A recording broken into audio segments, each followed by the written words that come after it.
Naiz irratian, bigarren kafea.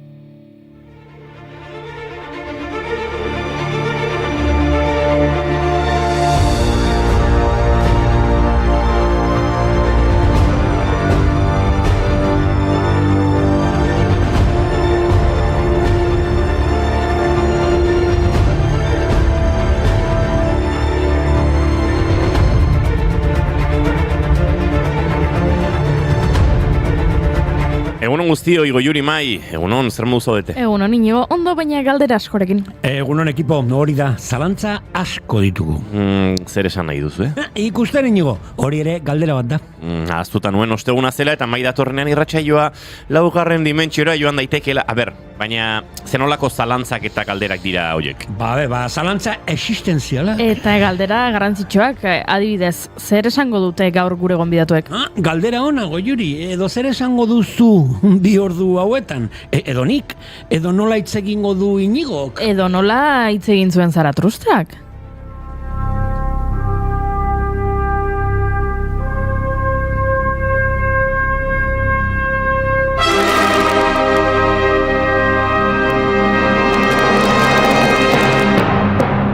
Erantzuna nahi duzue?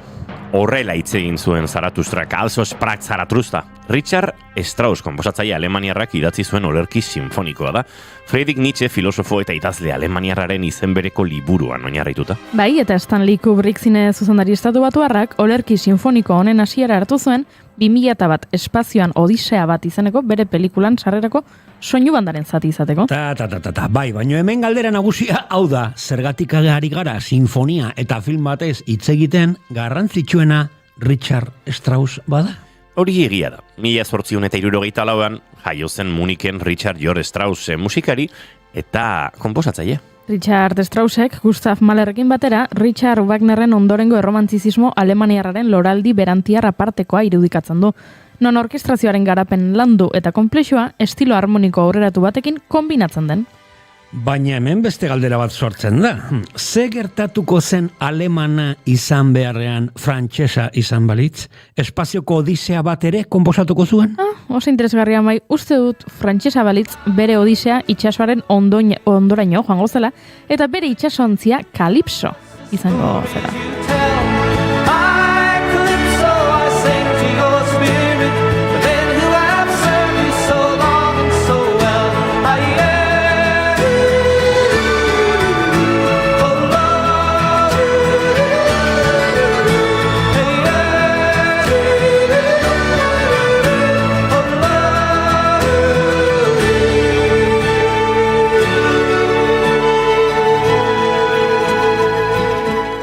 Kalipso izeneko itsasontzia erabili zuen ia 50 urtez Jacques Cousteauk batez ere itsasoan eta uretan bizi diren animaliak aztertzeko. Horrez gain, Cousteau itsas kutsaduraren aurkako lehenengo ekintzailetako bat ere izan zen. Eta hemen berriro ere zalantzak sortzen zaizkigu. Zergatik ari gara itsasontzi bati, itsasoko bizitzari eta kutsadurari buruz hitz egiten, garrantzitsuena Cousteau denean. Eta berriro ere egia da, Jacques Cousteau 1910ean jaio zen Okzitaniako herri batean San André de Bussac de Cubza barkatu. Zalantzasko bai, baino zalantzarik gabe, uste dut Cousteau dela garrantzitsuena. 115 dokumental filmatu zituen, 3 Oscar irabazi zituen, dozenaka espezie berri aurkitu zituen, eskafandra autonomo modernoa asmatu zuen, ingurumenaren defendatzaile eta zaindari handia izan zen. Jarraitzan nahi alduzu? Lasai, uste dut argi dagoela zer gertatuko litzatekeen alemana izan beharrean frantsesa izan balitz. Baina findu ditzagun galderak pixka bat gehiago. Cousteau jaio zen herria Bordeletik gertu dago, baina zer gertatuko zen Bordeletik 30 kilometro hurbilago jaio izan balitz? Ona, seguruenik bera ere aktivista izango zela, baina landa eremu batean jaioko zen eta McDonald's bat suntxitzera joango zen bere traktorrarekin. Eta bere izena Jose Bobe izango litzake, desobedientzia.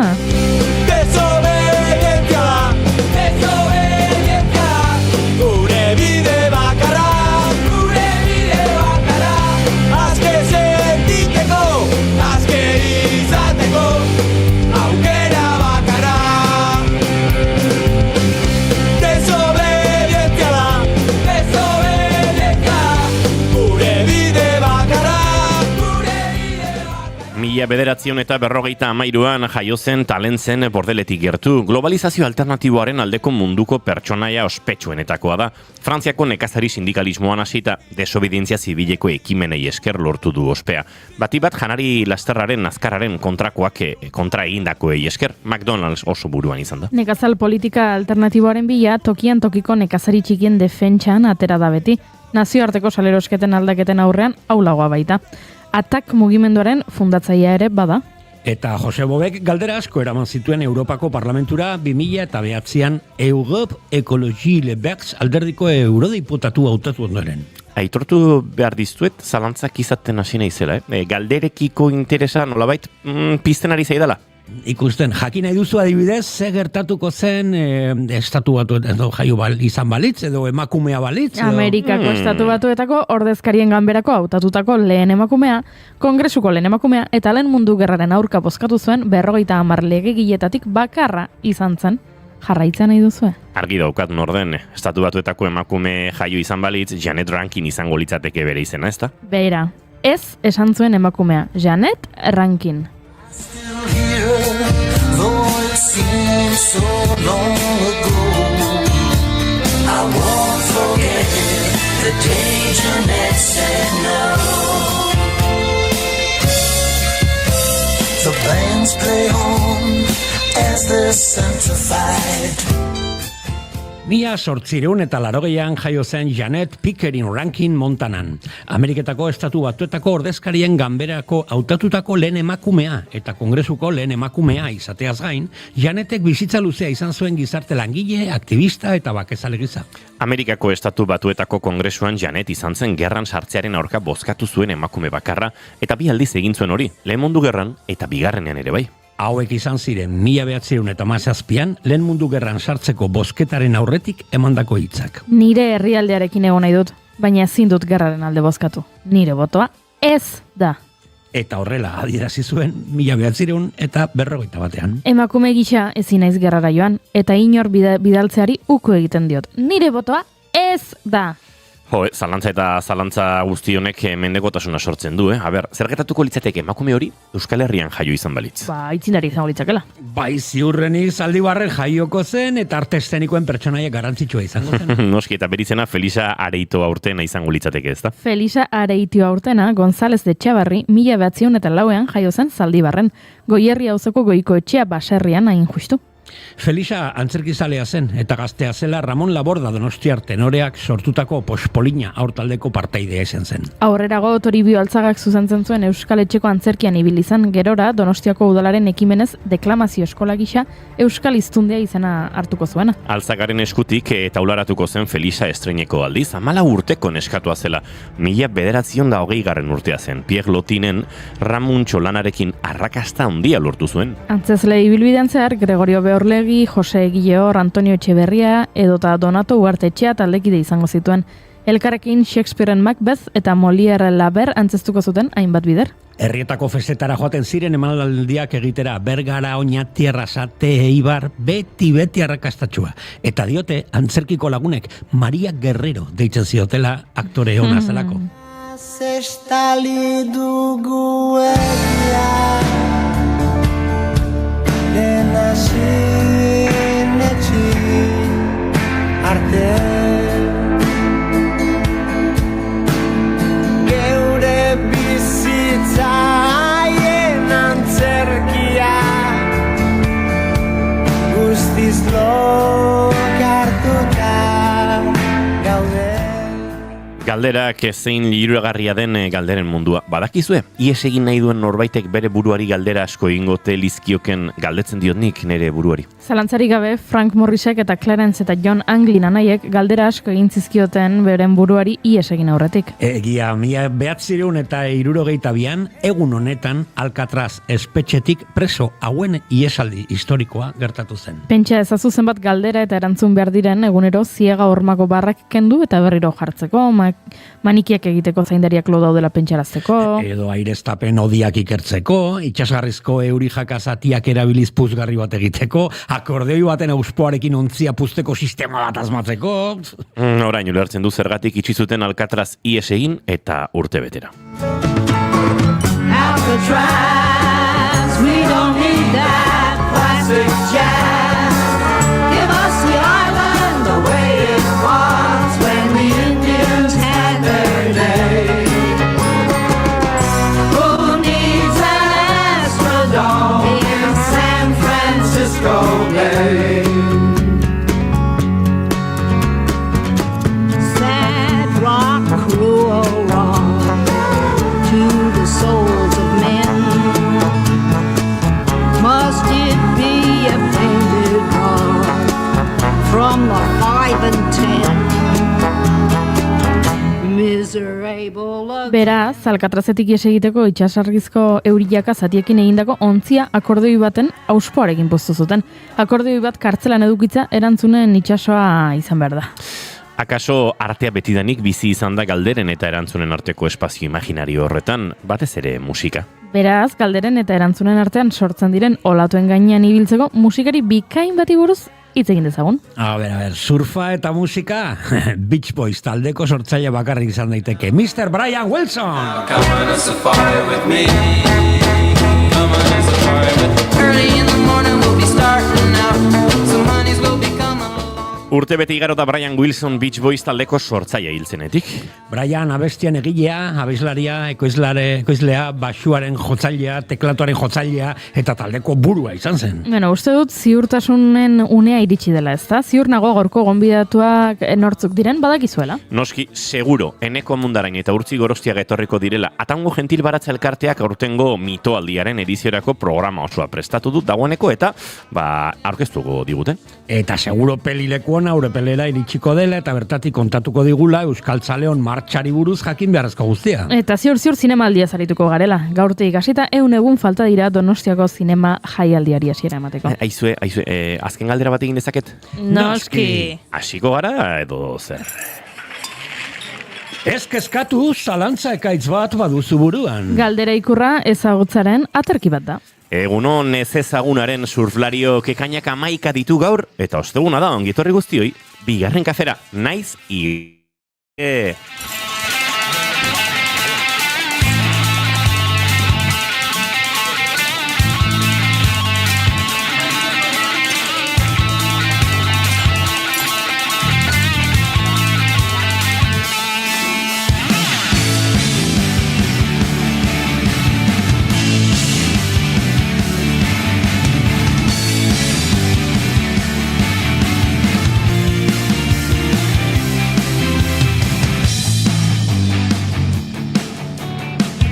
Entzuleok, zuekin Mai Gorostiaga Pozo, egunon? Egunon, surflariok! Surfean arituta, seguraski berauna bihurrituko lukeen emakumea, Noa Gaztainaga Oiarbide, egunon? Egunon. Surfa egitera joan eta albo batetik erdi iskutuan begira eta distantzia batera mantenduko litzatekeena Eneko Iturbe eta Mendi, egunon? Egunon. Eta pinta dauka kiroletan trebea izan eta lehenengo latuan ja zutitu eta zerbait egitea lortuko lukena taula gainean Xabi Arrieta González, egunon? Egunon. Goiurik kortxopana maitatuko luke. Zer da kortxopana? Ikasteko prozesuko pauso natural bat. Vale. Ezkorrik eta presaka gauzak eginez. Lasai, ikasteko lehenengo horrela eta gero horrela. Piraguan bezala goiuri. Bai, nik nahiago padel surfa. Ja, padel surfa da pixkat kortxopana. Bai. Bai. Goiuri zeizaran, egunon? Ez que kortxopanak irain bat ematen du. Ez, baula itzen zaio, surf munduan. Eona isili, kortxopan! Hizketan ari zaizuen kortxopana, Inigo Asensio Elurbide gaur bigarren kafeak 1203 du, goizak 10 eta 24 minutu izango ditu 20 segundu barru. Ekainak 11 eta gu hemen 6 urrengo 2 orduetan, zuekin bat egiteko asmotan. Eta xoabi eta goxo abiatuko dugu gaurkoa.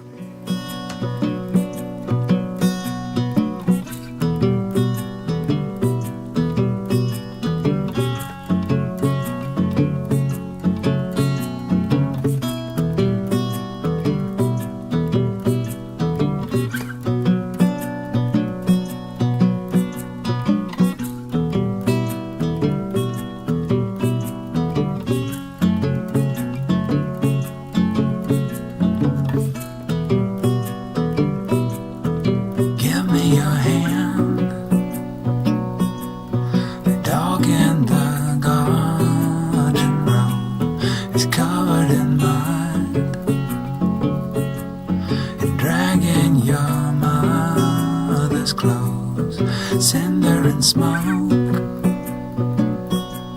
The snake in the bay. Giro goxo honekin abiatuko du gaurkoa. Giro ere horrelaxe dago. Zesuma xamar. Bai eta ez.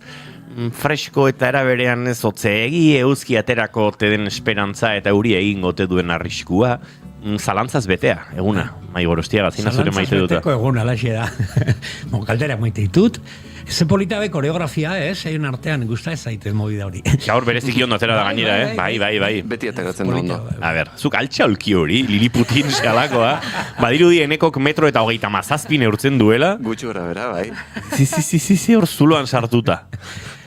Bueno, hau da nire maite duta. Goatzen zarete, uste dut urtarrian bota dute maite dut eza, Gabonetan jo nintzelako Bilboko Arriaga arektora ikuskizun bat ikustera, eslaba paiazoa eta ni palkoan nengoen, eta goitikan ikusten nuen butaka patioan jende pilo bat mobilarekin.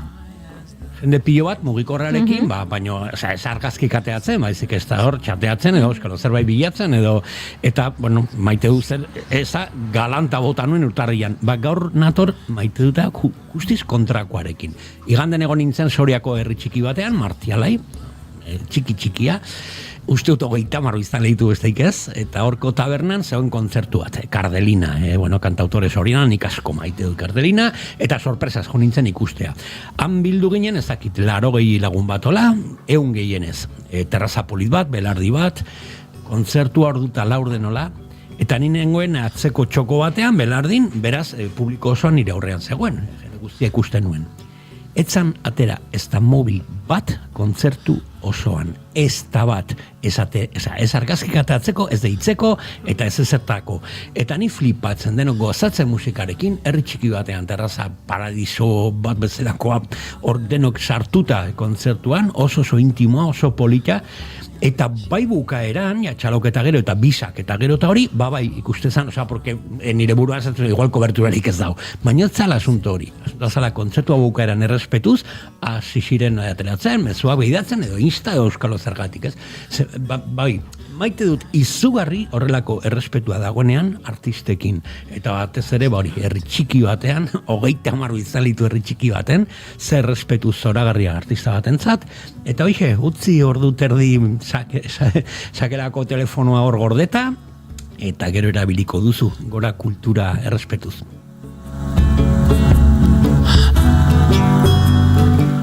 Gure txatean ari dire, egunon, gaur denak jertxeekin, kamisetak nun daude, orain iritsi dira hemen ekipo gaztea eta beste gauza bada. Nire maite duta da horrekoan antzerkiko azken klasean aritu ginela.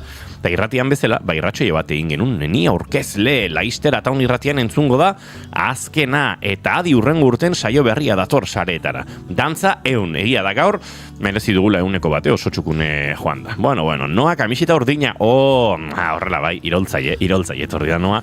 Egunon presiosos dio dita brokosek, eneko kamiseta ederra hori, bai badauka bere puntua, bai, nintzen fijatu. Pixkat kao, Liliputien sexeri denez, dago pixka makurtuta, bizkarra doblatuta, ez daukan tripa atera eta guzti egiten zaio, gizajoari hor, ematen du, klines erabili bat hor lurrean bota, eta jarri eitente izona, jarri eitente. Bai. Kamiseta ederra da, bai. Bai, eta ez dakit nun neozi nun, egia esaten nahi baldin mazue. Baina, kamisetan agertzen dira, dantzan, Joker, bere eskaileretako estena mitiko horretan, eta bere ondoan, Mia Wallace Pulp Fictionen, hor egiten duen dantza hori, biak batera dantzan agertzen dira. Kamiseta kultureta, ojo, ez da edonolago kamiseta, Xabi, zu animatzen altzara erreportaira ere. Gero kontatu harko dugu zer den hori. Behin padel surfe egin nuen nik, ez abiltzate. Nere kuadriako bat padel surfe irakaslea dago, Juri nahi baldin badezu. Gustatzen zait, Ez dut askotan egin, baina gustatzen zait. Hemen diote. Ana Taundarrak, ikusi dituzte pasatzen, norbaitek ikusi ditu. Zelako ederra mai, aizue maite dut egin jarraituko dugu, eta noa Gaztainaga zuri dagokizu maite duta kontatzea. Nire maite duta da, maite dutela pilo bat etxen bakarrik jotean. Nire gurasokin super gustoa bizi naiz, noski. Baina, 4 urte unibertsitatein, etxetik kanpo bizi ondoren falta motatzet, nolabait beste ikasle batzukin bizitzea ez. Eta nire eran egin, Erasmusen donetik, nire guraso joera asko ukatzezakitze kanpon afaltzeko askotan, edo kontzertutara juteko. Eta orduan egia da, azken aldin bastante tokatu zaitela etxe bakarrik egotea, atzo adibidez nire lagunekin etxea bueltan joan, eta aparten ikusi genuen nire eta ez bat, bi bizikletakin geisten kalea eta esan zerraroa, ez? Eta esan ditziten nire lagunak, igual etxen bakarri zaude, eta esan nien, bai, etxen bakarri nahon. Eta nire lagunak orduan etxe etorri zian afaltzean, eta sentitzen ere burrosan gatik, baina asko esperoet gehiotan egitea hoi. Gauza hona nik aitortzen dute aspaldia bakarri bizi naizela, baina ulertzen dizudala. Lagun bati esan nion, gero kontatu dut, arraunean ibili nintzen, eta auta beste, eta lehenengo aldiz, eta zerbezatxo bat hartut, esan, oain etxera joan da, gau giroa da gota, bokaile bat jango dut, eta oain etxea juteko gogorik ez, da beak esaten zidan, zagizu zer den gurasoekin bizitzea, eta otea desiatzen etxea zuretzako bakarrik eukitzea. Bai, norberak nahi du ez duena, eta hori gure gaitzen. Gero egia da, etxea iritsi eta zuraman lentejako errotea etxoiten. Gozea pizu zair eta goizeko 10 herriak dira. Baina goizeko 10 herrietan lenteja batzuk? Nik arazorik ez. Ez, Eta goizeko 5 parrandatik bueltan lenteja batzuk ere, kategoria. Bai. Zein da zure maite dutaneko? Bira, nire maite duta da, nik dakidanean sekretu bat, eta besteak ez dakienean sekretu hori. Adibidez, gertatu zait, basteburu honetan, lagun batek sekretu bat esan dit, eta nik esan ze sekretua. Eta... ze sekretu ona. Bai. Eta geho, karo... Barkatu, baina sekretua esan diozu? Zein? Berari esan diote. Ez nik esan dut, sekretu ona. Dos. Esan sekretua. Dos, uste nuen kontatu dintzen nula. Sekretuak kontatzen bazu, ez da sekretua. Hola, 5 kiloko sekretua. Berez, barkatu, Sekretua da. Berez, sekretua beraz, behin bakarrik konta daiteke. Ez? Sekretuaren jabeak kontatzen badio mairi, mai sekretu bat kontatu behar dizut, sekretu hori da, sekretu maik gordetzen duen bitartean. Ja mai etortzen badago Juri, sekretu bat kontatu behar dizut, ezin diozu inorri kontatu, ja elitzateke sekretu galdetzen ari naiz, txuen pixkat. Hain naiz planteatzen gure zalantza filosofiko existentzialaren oinarriak. Bueno, baina nik ez dut sekretuik esan. Ez, nik ez dut esan zuk esan dezunik. Zuri kontatu dizuna sekretuaren jabea zan, edo bitartekari bat, jabea. Zuk inorri ez duzu kontatu. Ez. Nire ustez, hor dago sekretua, baina Goiuriren ustez, ez. Guneko kontali ezaguke guri. Ez antenan noski. Ezin digu kontatu. Gauza bat da, zer den sekretu bat, eta beste gauza bat da, konta dezaken ala, ez? Enekok ezin du kontatu. Nik esan nahi nuena da, enekok kontatzen badio norari sekretu... Nora esan dut? Bai, noa. Wow. Noa oa. Bai, barkatu noa. Noa oa, Goiuri, zer dun? Bigaia pentsatzen, eneko lagun bat, nora. Kontatzen badio, noari, eta noak sekretua mantentzen badu, naiz eta 3 pertsonek jakin, jarraitzen du sekretu izaten. Baina agian muga bat jarri bertzaio. Muga jarri bertzaio. Nere sekretua kontatzeko behar txutxumutxeroa asetzen den momentuan, ezta? Ez, baina zuk... Zazpi pertsona. Imaginatu, Joseba Sarrionandia, Kuban bizi zen. Eta... Barkatu, Joseba Sarrionandia Kuban bizi zela eta nola bizi zen zekien Euskal Herria osoak. Ez dut bukatu. Barkatu. Ez dut... Barkatu baitia, txitsua, polilla, iguaja, lista. Ez dut bukatu. Joseba Sarrionandia Kuban bizi zen eta Euskal Herrira hueltatzekoa zen eta ixa kopurudun talde batek bazekien hori. Eta hori sekretu bat zen. Illuminatiak. Naiz eta, ez dakit zenbat pertsonek zekiten, baina bazegoen pertsona talde bat bazekiena Joseba Kubatik etortzekoa zela. Eta hori sekretu bat zen. Bai, eta adibidez, jatetxe askotan bigarren platera moduan daukate sekretu, eta deno dakigu zer dan. Hostia puta. Jaungoikoa etor bedi ona, aita santua eta eraman beza, mai errezatzera edo. Nere maite duta hori. Itzul gaitezen maite dutera. Baina zuri gustatzen zaizu, jakita beste pertsonak ez dakiela. Ematen dizu, botere gozea da hori. Ja, eske nik botera, nik konturatzen zeatenako, Goiuri, Bai, hemen aulkia mugitzen hasi da. Piribin, papapam, eta gu ez gaude, eta eneko dago. Ni bakarrekan esango dut jendiak kontu zibiltzeko nire ingurun. Ez, baina esan nahi nuna. Sekretu horrekin lotuta, nire gustatzen zaidana da, nik sekretu hori jakitea eta gian nago beste 3. pertsona batekin hitz egiten, eta justo lehen sekretua kontatu didan pertsona horretaz hitz egiten dit, bai, aurrekoan, ez dakiz egin zuen, eta nik barrutik pentsatzen dut, sekretua dakit. Eta horra, Berea. antzerki egiteko unea, ez? Bai, esan diate, ez dakit. Ez, nik ez dut esaten, bai, esan diate, ez, nik ez dut ezer esaten, nik sekretua bakarrik dakit. Ze bihurria zean eneko. Ez, bihurria ez. Bihurria, bai, Ni naiz. bihurria da hitza. Ez, Bihurria da. Enuk esango, bihurria denik hitza. Agian Gaiztoa? esango nuke, ez. Badaki izkidala nire fitxak nola erabiligu. Xake Ez dakit. jokalari bana, Orduan, beraz. fiatu gaitezke zutaz, sekretua kontatzeko. Bai. Bai. Berak nahi duena da, sekretua jakin, eta jakitera gaina, Hori da. besteok ez dakizuela. Hori da. Sekretu hori, baina, bueno, bai. Nik ez daukaten garbi, baina maite duten tarteaten egin behar dugu, ze salto egin behar dugu, ez dakit, Baxen Aparroko errepidetara esango nuke, Urepelera bidean delako Pellilekuna lankidea. Pellilekuna, egunon? Bai, kaixo, egunon, Inigo, egunon, zama duzabete. Ondo gabiltza hemen, eztabaidatzen sekretu bat zer den eta zer ez den sekretu. Adibidez, Pellilekuna Urepelera bidean zela, gutxi batzuk genekien. Eta hori sekretua zen. Baina eten sekretu bat. Ah, ados. Gehiago ezkenekien, orainik ezkenuelako kontatu. Ari gara kontatzen, hemen ez Informazio zegoen. falta. Hori da. Hori Zen, da. informazio Horretarako, mugatu bat.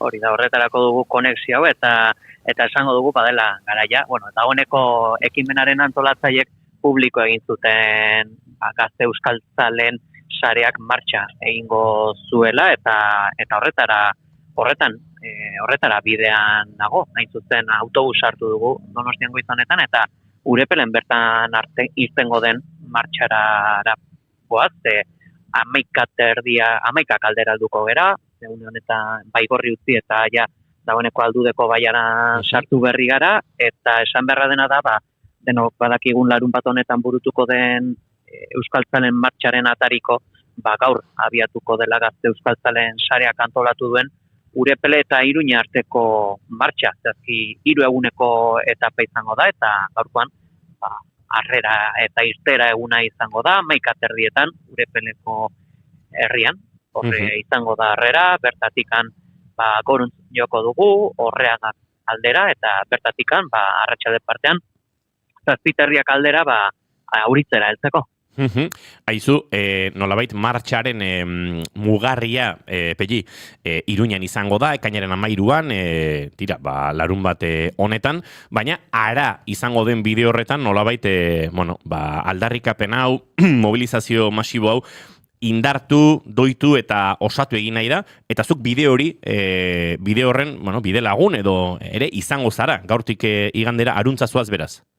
Hori da, bai, eta gainera, berez, Euskalgintzaren Kontseiluak mobilizazioa deitu zuenen, eta mobilizazioari ere martxa deitu zionean, 3 zutabe izango zirela iragarri zituenean, zen atentzioa deitu zuen mobilizazio bat, baina horre.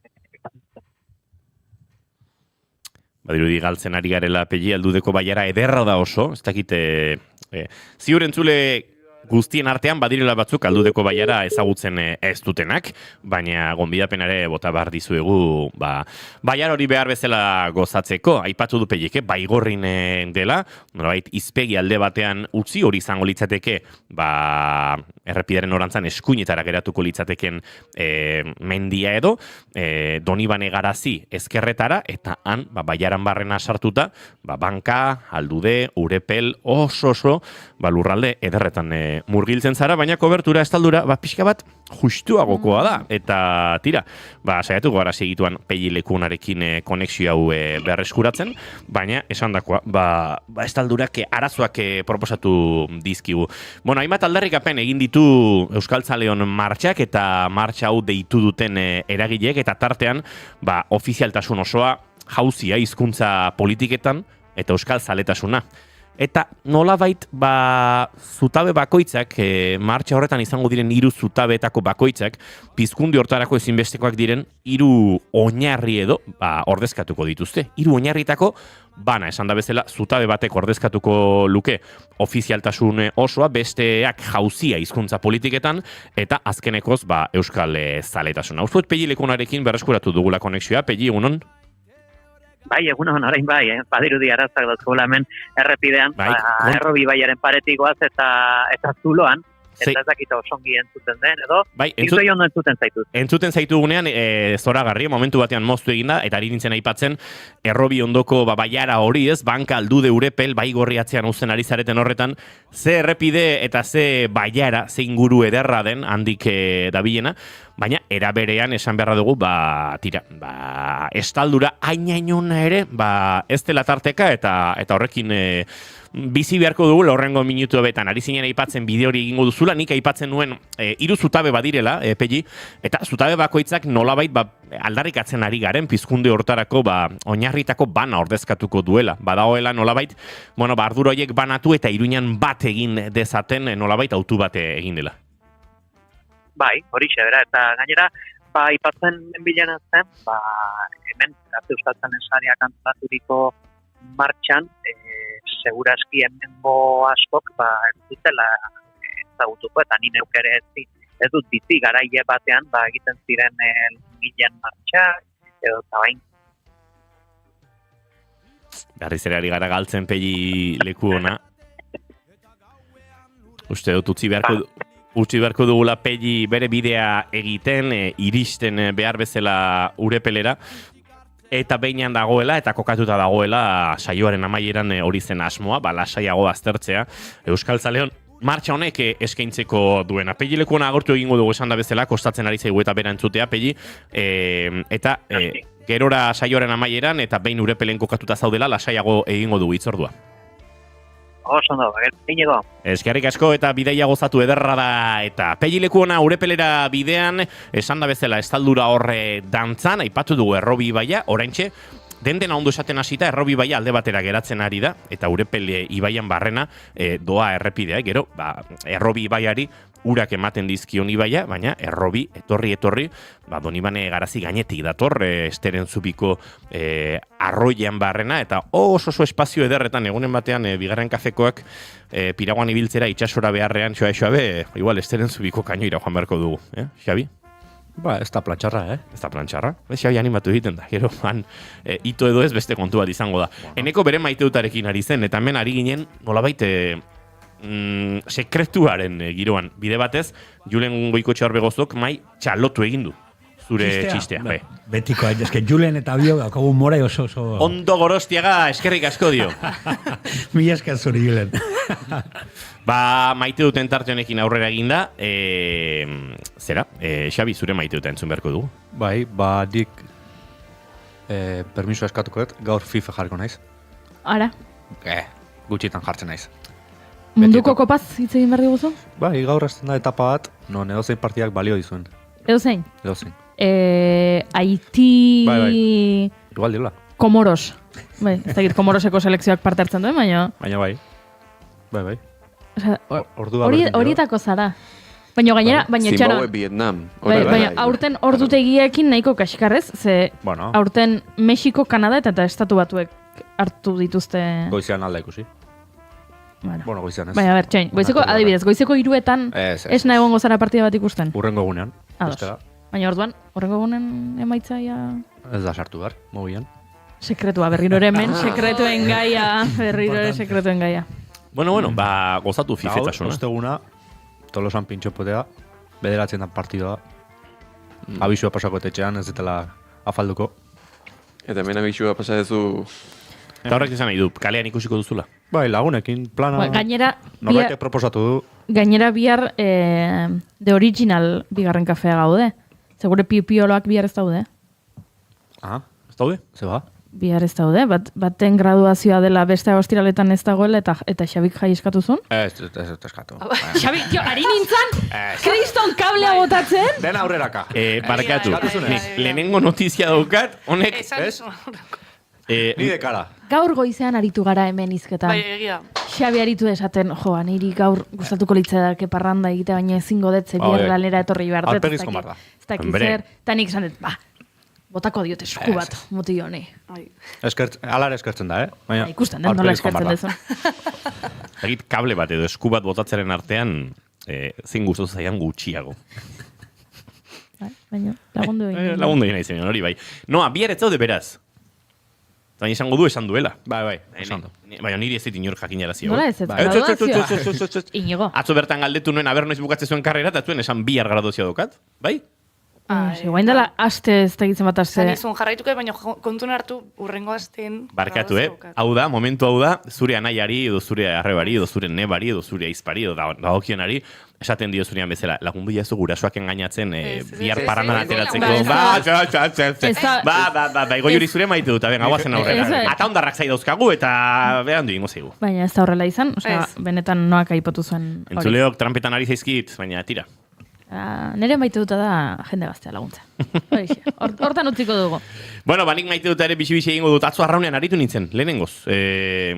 Tolosako Oria ibaian, eta, bueno, elkarten arteko estropa batzuk antolatu dituzte. Nik elkarte gastronomikoa badut, igual entzulek badakite afari asko egiten dituztelako, enteratu ere naiz ezertaz enteratzen, zaizen bat email iritsi omen dira, baina nire akordei orkestrako Maria Asenjok laugarren WhatsAppa botazidan artea, izu arraunarenekin zer egingo dugu. Igual, bai, animatuko gara. Bueno, animatu ginen, eta akordei orkestrako hainbat kide, hortxe ibili gara azken egunetan, arraunean ikasten, eta gaur daukat ipurdian mine, baina bihotzian poza, eta hau da bizitza. Bagoazela aurrera, pipiolos, jondenak etxea, lasai. Gure gonbidatu garkeztu. Gaurko lan egingo du, lasai. Bai, gaurko lan egingo du. Lan asko itxeko zabetezuek. Entzuleo, goizeko 11:46 minutu izango dira segundu bat barru, oraintxe zuzenean hementxe naiz irratian, eta gu bagoaz gure urrengo gonbidatuak behar bezala aurkeztera.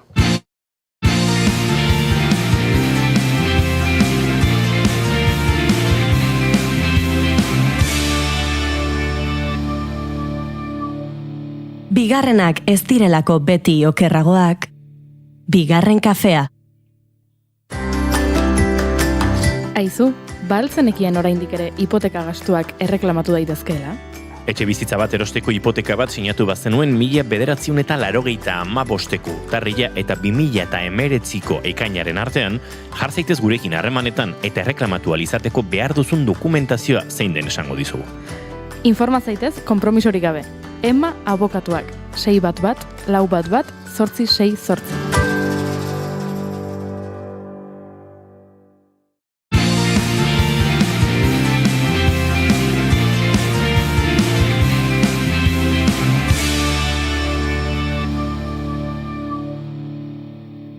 Emaiozu bigarren aukera bat egunari. Naiz irratian, bigarren kafea. Nekatzen nau nostalgiak, ta batzutan esperantzak, nigan nahi ditut beldurrak, hanka sartzeak zalantzak, bengo zaldatu ditzadan, espektatiben orantzak.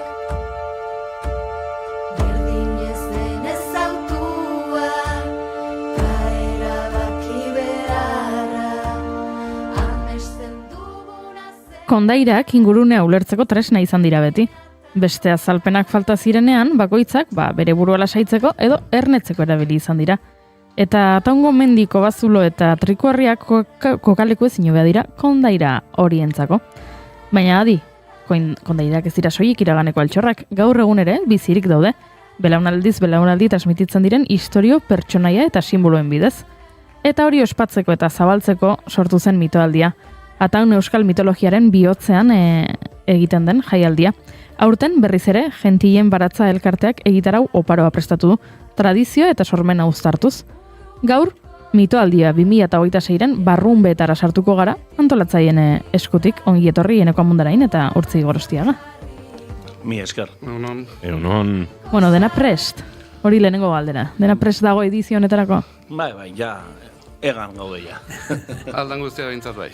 Bueno, ez da ohikoa izaten, horrelako erantzuna, beti jaialdieta hitz egiten dugunean, edo festen batean, edo zerbaiten inguruan, beti galdera izaten da, bueno, prest, uneko handi batean bai, baina guain gauza asko falta dira izteko, posten gara, zuen erantzuna balin bada, ja, egan ari zaretela.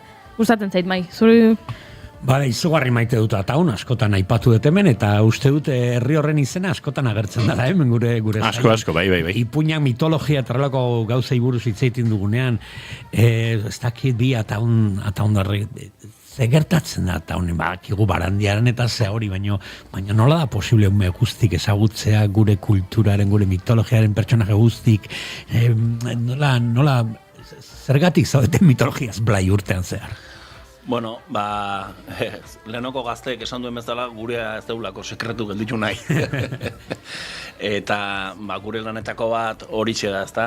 Mitologia, ohitura zarrak, Jose Miel Barandiaran, Jose Arin, hartutako historio horiek zabaldu eta transmisio lan bat egin, zubi lan bat egin, galdu ez dadin eta gazteak jakin dezaten mitologia zer nundik edo zer dan gure mitologia. Bai da egia, nataundarra gea, baina berez tolosarra gea biak. Bida. Baina... Biak gaina. Bai, biak. Ataun eritxe ginean, ni bintzat iritxintanean, ikaragarri gustatu ziteiten zegiro zegoen mitologiaren aldean. Osea, aurrak ikusten zenitun patioan, tortuta ziteiten, gentietaz jolasten, eta erakarri egiten zaitu, eta azkenean sartzen juten zera, eta hortan aramaguia azkeneko, nire gutxinez 15 urteia. Nik hemen behin baino gehiagotan aipatu dut, eta undar umek batez ere, ezagutzen dutela igual, ipuin baten, historia baten bertsio ezberdinak. Eta hori ez da osoiko Euskal Herrin. Pentsatzen dut gentile maratzalkarteak asko esan nahi du horrekin. Ne alabak behin 19 urte ditu, baina txikitan oizkoa zan jutea, Bizkaira Olentzeroren etxean, lan iten zuten gida bide bat mitologiari buruz eta hola, eta nahi nire alabak jertxetik heltzen ziten hola, eta hori gaizki esan du. Horrela ez da. Bai, eta hori ez da, hola. Bai, azkenean asko bizi izan dute mitologia, bertso ezberdinak, era ezberdinetara, zati saiatzen gara era ezberdinetara eta jende ezberdinetara iristen, eta honen oso sartua dago. Eta bain gure helburua da, Gipuzkoa, Euskadi, Euskal Herria, hor guztira da zabaltzea. Kanpotik ikusita, guantxa sartuko gara ez, egitaragoa pizkat errepasatzen, baina kanpotik ikusita aurten Paul Urquijo ez, bere gauarekin, eta goatzen naiz, oen dela urte pare bat egon zela, pasan urtean igual jantzien erakusketa inzula, oen dela 2 edo 3 urte presentazuen aurreko pelikula, esan dezakegula kanpotik ikusita urtez urte programazioa eta bai dagoela, ari historiko bat edo prozesu bat. Bai, Paulekin, azkenean dizkideak konsideratu daitezke, asko laguntzen digu, beti etortzen da bere pelikula, film laburrekin, eta beti etortzen da, eta oso gustora. Eta azkenean, saiatzen gera, bide bat emanez, eta jarraipen bat eman, gauz guzti. Bai da egia, adin mugaba gelditzen zaigula pixka tartean, 18, 25 urte bitarteko hietan, zer egin beraiekin, zer eskaini, baina hortan ere lanen gaude, eta nik uste gainontzeko adin tarteak nahiko beteak ditugula, eta hor da daukagun erronka, adin horiek ere gure gana gerturatzeko. Nahi bazue, errepasatzen dugu pixkat egitaragoa, Esan dezunan arira, aipatu nahi dut, hor badaola anekdota polit bat, etorri izan elkarrizketa bat ematea naiz akordatzen izena, nekotzu guatzen zea? Isabel Millet. Bai, ezagutzen. Isabel Millet etorri kontaketa baten, eta tangomean gelitu zioten 2-3 aldiz, pertsonaiak ezagutzen zituela, eta gelitu zen, aserre egun hortan, ez diate utzi, ni baino gehiago dakite. Eta oso aditua da Isabel, Eurozko kalabaza saria jaso zuen guendala 2 urte, bai oso kontralario, txotxongiokin eta erabiltzen dula, eta egia da, eta hori agotan zanean kontuz, masterra ikasi behar da, mitologia bere saria izan zen, zertako ekarri nauzu ona, ni baino gehiago balin badakite. Ez da osoikoa gainera kontalaritza bai. Hoxe, pizkat errepasatzen, esango nukera urrengo asteazkenen hasten dela, 17, Koldo Alijostesen hitzaldia. Zeri buruz? Euskal izaki mitologikoa du helburu eta azkenean horretaz hitz egingo digu. Koldo Alijostesena ikertzailea, idazlea eta webgune bat darama, Amaroa, eta mitologiari buruz da webgune hori. Eta oso ondo kokatua dago, bisita asko ditu, eta nik uste oso interesgarra izango dela berak duen ikuspuntua ezagutzea eta ea zer kontatzen digun. Eta ekainako 21, hor solstizioarekin batera edo gertu, hemen askotan aipatu, ataungo ingurua, ez dakit, Trikuarriko, Azulo, Gaztelug eta abar, ez? Eta, bueno, Jon Fontelarekin horrelako ibilaldi prestatu duzue? Bai, Gentil Baratza mendia hiloko gea, eta handik Kobazulotan sartuko gea, eta Meategi Zarretan pixa murgilduko gea. Jon Fontela oaintxe ataungo barrunbeak liburua aurkeztu berri du. 258 Kobazulo aipau ditu, ataunen bakarrik, lan asko iten nahi da Jon, eta egia da goza dala Jonekin egitea olako espedizio txiki bat, historiak sartzen ditu, atango berrik, kontairak eta oso politia egiten ditu irterak. Eta bueno, beti in situ ezagutzea horrelako historia beti da altxor bat, ez? Gozada bat horrelako ibilaldi, in situ ezagutzeko... Bere xarma dauka, bertan jun, lekuak ikusi, bertako kondairak ezagutu, eta gaina daukagu napar gaztelu baten aztarnak, eta hori ere bisitanen zati bat izango da, eta nik uste dut oso politia geldituko da. Interesgarri oso bai. Bueno, eta 26-en, ez dakit, nolatan okurritu zaizu, bost kontalari erabatea mitoaldiera aurten, ez dakit. Agian zorre, kontatu beharko zenuke ez dut. Nietzak izan oparia izan dago bidapena, ez? Osa, beti biltzen nahi zor, zuen ekimenen guztien, ez? Gentil Baratza elkarteak antolatzen duzuen ekimen guztien, bakizu hor nahola. Eta horten gobidatu izatea, Ipuina kontatzea, horrelako beste lau ustro batekin, opari bat. Beti uki izan ditugu ipuin kontaketak mitoaldian.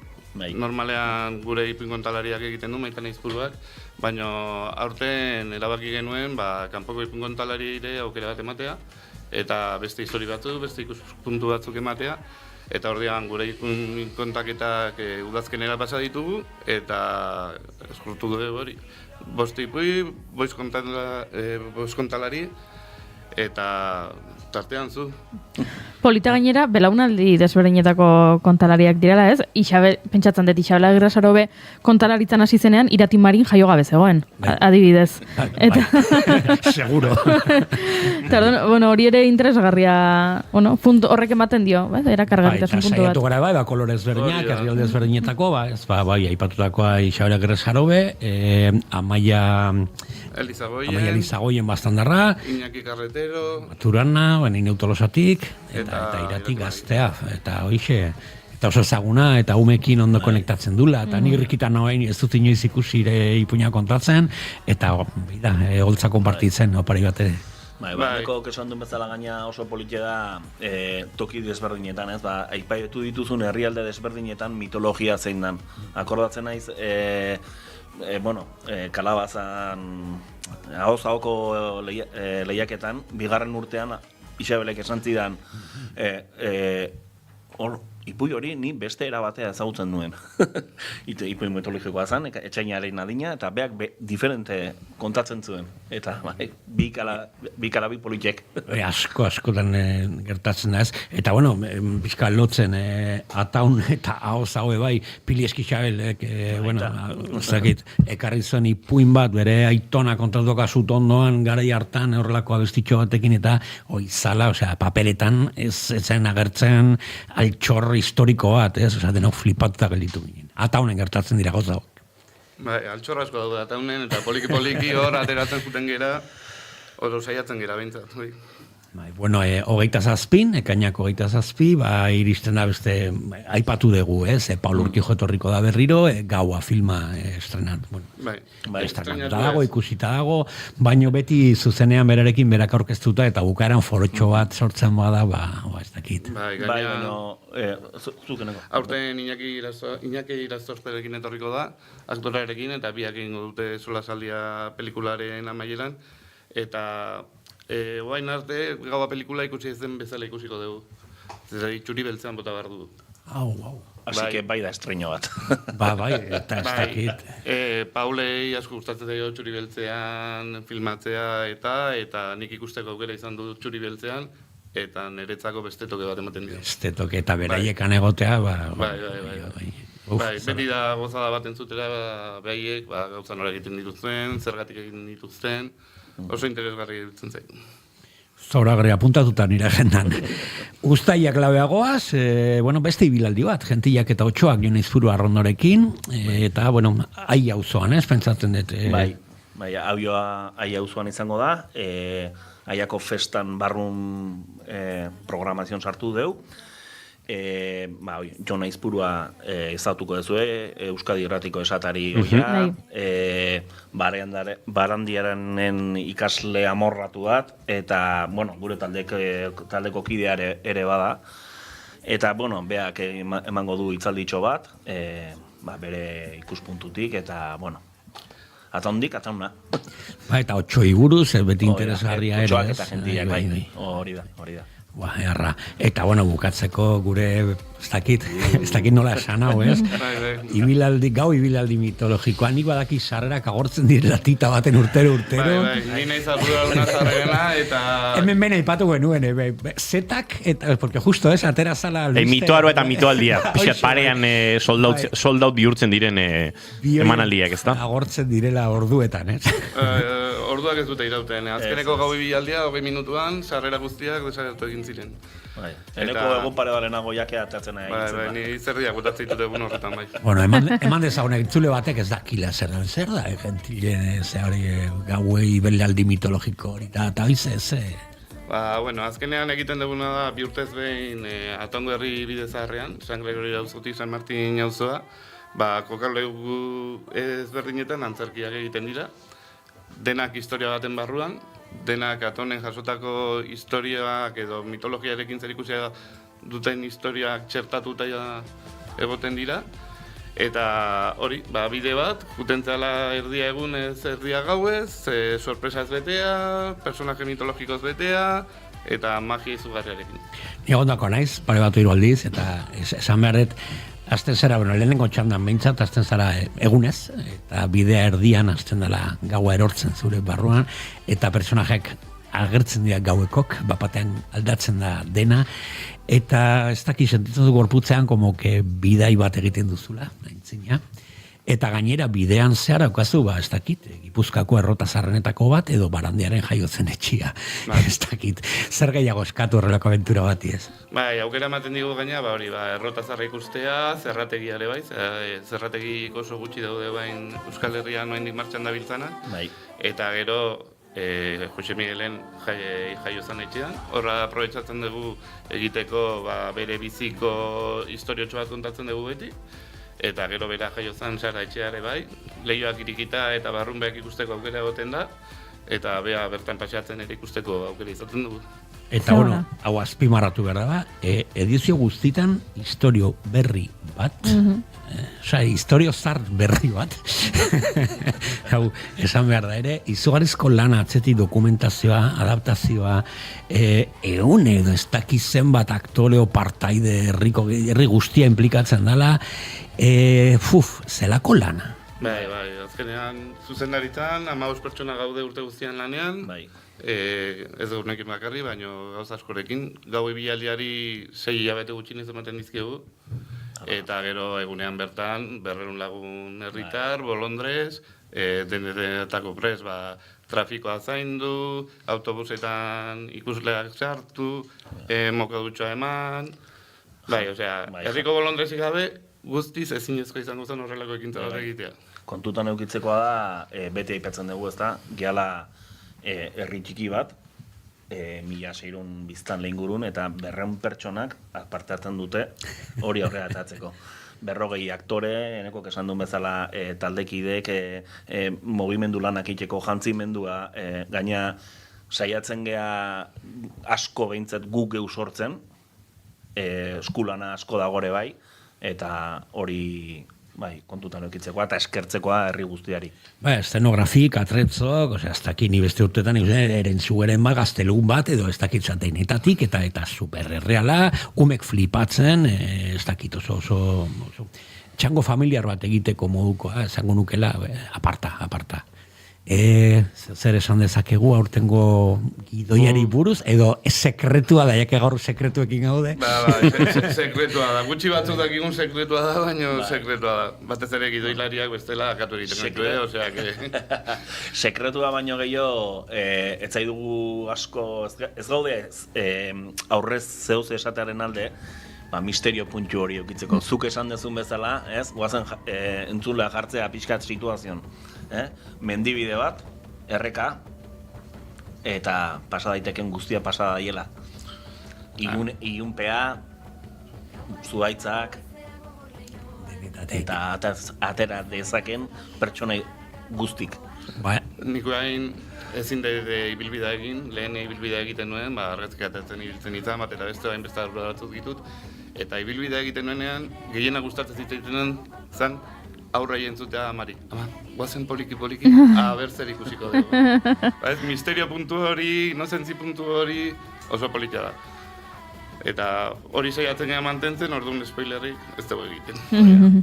Perfecto, orduan, bando, alkatek esando, adi egon, sarrerak agortzen direlako tita baten. Bai, ustean 18 jarriko dikutugu webgunean, goizeko 10:00, Oain momentu honetan webgunera ez sartu. Bai, konturatu gara. Atzo jakatu ziguten webgunea, eta bain informatikoak lanean dabiltza, esan digute laizter konponduko dutela, eta horren zaigo, Ez dakizak gehiago esan, mila esker zuei, haupa ataun, haupa gentil baratza elkarteko kidek, 200 pertsona haue, 1600 biztanle, eta gerturatzen diren, ez dakit, ipuintzale, mitologitzale guztik, ez? Bai, azkenean, 1200 doainik da, baina 1200 sarrera jartzen ditugu eskuragarri, azkenean ibilbidea ez du gehiago ematen, jende gehiagorentzako, orduan bitxanda egiten ditugu 600 pertsonentzako, eta hori, zerrera nola dijuzten, eta gustatuko litzai duke herritar guztiei eskerrak emateaz gain, baita ere erakundei da diru laguntzarekin asko laguntzen digute. Atango udala ezinbestekoa dugu horrelako ekintza bat egiteko, aurten Foru Aldundia ere lagundu digu, eta bueno, Anpo, Irizar, eta bat aztente. Aldameneko enpresak, eta bueno, eneko kesan ditun guztiri eskerrak egin daiteke olako proiektu bat. Eskertuak gu, horrelako aukerak izaten ditugulako, gure herrialdean, eta ez dakit, ataun beti bihotzian. Eskertu egin. Entzuleo, goizeko 11:06 minutu, neomaken ilargi berriak entzuten egingo ditugu urrengo minutak, eta segituan gure urrengo gonbidatu aurkeztuko dizugu.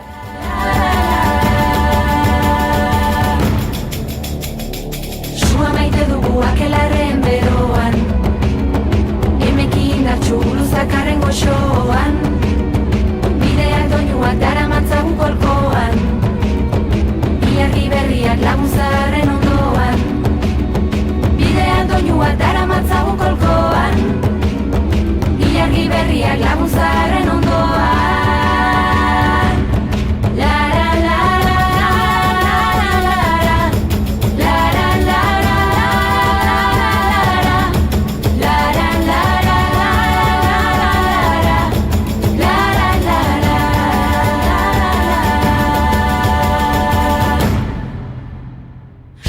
Piztu da ahotxindartxuen loan, aurreko plazandren koplak dauzkagu ahoan, bideak doinuak daramatzagu kolkoan, ilargi berriak lagunzarren ondoan, bideak doinuak daramatzagu kolkoan, ilargi berriak lagunzarren ondoan. Lara, lara.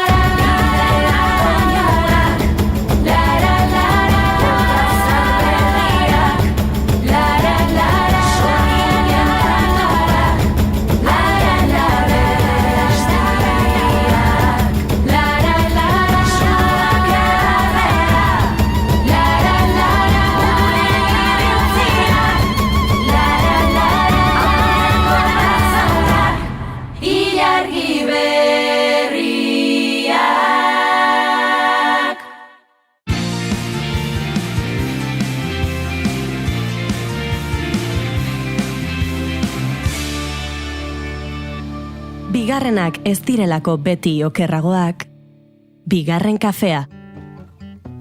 One day I know I feel home again.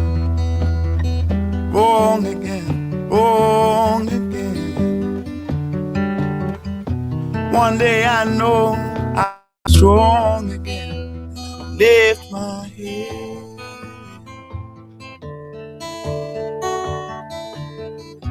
Many times I've been told all this talk. Ehun egun falta dira Donostiako zinemaldia hasteko. Irailaren 18tik 26 ospatuko da urtengo edizioa.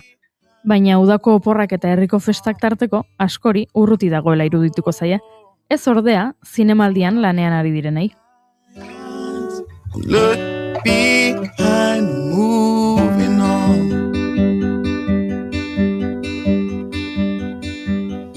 Lost again, lost.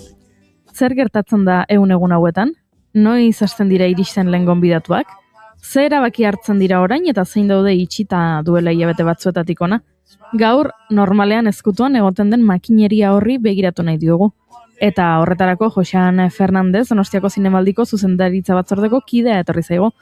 Horrekin zinemaldia nola eraikitzen den jakingo dugu, oraindik ehun egun falta direnean. Many times I've been told, speaking mind, just people. Egunon eta ongi etorri Joxan Fernandez. Bai, kaixo, egunon. Bueno, aipatu dute, zinemaldiko zuzendaritza batzordeko kide, baina baita ere nola ez Euskadiko filmategiko arduradun. Ore bat da guretzat, zurekin hitz egin ahal izatea, ehun egun falta diren honetan, zer etortzen zaizu zuri burura hori, kopuru hori aipatzen dugunean, ehun egun? Bueno, ore bat niretzat, eskerrik asko, eta oso ondo antolatuta gainea dana, eta pantailan gauzak ikustea oso polita da baita. Eta, bueno, bai, egun falta dira, eta, bueno, egia esan orain dana pilpilan dago, ez? Osea, justo, pelikulak aukeratzen nahiea, pelikula asko ikusten nahiea, bidaiak baita ere pelikula horiek ikusteko, eta, ez dakit, kasu honetan, Jose Luis dago, ez dakit, Suedian dago oraintxe bertan, datorren astean jungo beha Parisera baita ere pelikula ikustera, orduan dana pilpilean, eta batez ere, hori, hemen ikusiko diran pelikulak, ikusten ari gera, eta erabakiak hartzen. Osea, momentu ederra, estresa handia baita ere, egia esan, baina, bueno, zinema gustatzen bazaizu, hau, en fin, privilegio gutxa da. Horixe ere galdetu nahi nizun, ea ehun eguneko atzera kontaketa hau baden atzera kontaketa lasaia edo jada murgilduta zaudeten estresaren zurrunbiloan. Bai, estresaren zurrunbiloa entzuten dugu egunero, bai. Baina, bueno, polita da, benetan esaten dut, bera, justo haindala 2 aste edo Canesen egon ginen, ez? Cannes da munduko festivalik garrantzitsuena zalantzarik gabe. Eta orduan, han egotean nik beti esaten dut, ez? Privilegio gutxa gala, zinema gustatzen bazaizu, baina baita ere nekagarria. Ze, klar, igual egunero ikusten dituzu, ez dakit, 6 pelikula, 5-6 pelikula, eta egiten dituzu baita ere, ez dakit, 4, 5, 6, 10 bilera, ez? Baita ere, negozioak egiteko, edo pelikulak ja horre ikusteko, proiektuei buruz hitz egiteko, orduan hori, oso nekagarria, baina kontuz, nik aipatuko nukeen lehendabiziko gauza da, privilegio hutsa, zinemazaletasun hori zure barnean baldin badago, ez? Eta gure kasuan badago. Ze ederra pasio hori eta bueno, ze sortu dugu ikusle bezala jakitean jaialdiaren atzean pasio handia duten pertsona talde bat dagoelako. Kuriosidadez da jakin minutxa, badago sekzio bat besteak baino zailagoa izaten dena osatzeko, bagian esaten duzula, urtero, ez dakit, kulinari zinema gehiago kostatzen zaigu, edo ez dakit, beste sekzioren bat badagola, errepikatzen den sekzio bat? Bueno, nik uste dut urtero gertatzen zaiguna da, segurazki, sail ofiziala da guretzat, segurazki erronkarik handiena, ez, daukagun erronkarik handiena, ze hori da, eskaparate bat oso garrantzitsua dana, eta hori ondo osatzea, egiten dugu urtero, baina kostata, ez? Eta bueno, batzutan baita ere erantzunak berandu jasotzen ditu baita ere, eta bueno, hor badago lan itzela, ez? Nik hori aipatuko nuke sail ofiziala dela, ez? Eta gero baita ere beti aipatzen den moduan Donostia sariak baita ere, ez? Batzutan, ez dakit, Donostian, pentsatzen dugu askotan, Donostia sari bat lortzea oso erraza dela, ez? Zuk deitzen diozu George Clooneyri eta esaten diozu, beira, pentsatu dugu igual, eta Clooneyk esaten dizu, noski baietz, hau horea nirea, utziko dut neukan erredojea eta jungo nahi zara, ez, hori ez da horrela gertatzen, ez? Donostia sari bat lortzea da, negoziazioa, denbora, egutegia ondo ezagutzea, izar honen egutegia batez ere, gurea badakigu, baina bueno, hori zaila da baita ere, bai. Gertatu da noizbait edizioren batean azkeneko momentuan izen handi horietako bat planetik erori dela edo kontrara, azken unean animatu dela izar handi bat, eta pixkat eskemak. Bai, gertatu da. Baina, bueno, gure epeak baita ere oso argi eta garbi ikusten ditugu, ez? Gure epeak dira, dauzkagunak, programa atera behar dugu, eta zentzu horretan hor, bueno, Donostia sari batekin hori ez da gertatuko, ez? Osea, programa ja behin argitaratuta, hor ja sorpresarik ez. Baina ia da, azken momentuko sorpresak izan ditugu askotan. Onerako eta txarrerako, egia da. Aipatu duzu, pelikula ugari ikusten ari zaretela, agian entzuleak jakin beharko luke, zuek bataz bestekoren bat badago, zenbat pelikula ikusiko dituzuzuk zinemaldiaren aurretik, zinemaldirako prestatzeko? Bai, bera, hautaketa batzordean 12 lagun gea, 6 emakume eta 6 gizon, ez? Edo 6 neska eta 6 mutil, ez? Esan ez dagoen. Nik usteet urtero nire kasuan eta beste kasuetan baita ere gauza bera gertatuko da usteet, urtero zinemaldirako ikusten ditut 500 edo 600 pelikula. 500 edo 600 pelikula, bueno. Hau beteka da, Hori beteka da. Egongo da norbait, orain entzuten ari dena, esaten duena, nik nire bizitzan zehar ez ditut ikusi. 500 edo 600 pelikula. Badago, asko da, puntu batera iristen zara batzuetan behar duzuna. Igual momentu batean uztailan edo hor badago, nekea agertzen da, ez, batzutan. Baina beste gauza bat, baina, klaro, ezke zinemazalea amorratuak egagu, ez? Orduan, gertatzen zaiguna da, momentu batean, naiz eta nekea hor egon da, nik esango nuke, momentu batean, igual izango da, egun horretan, ikusiko duzun 5. pelikula, adibidez, baina 5. hori, ona baldin bada, disfrutatzen duzu pila bat.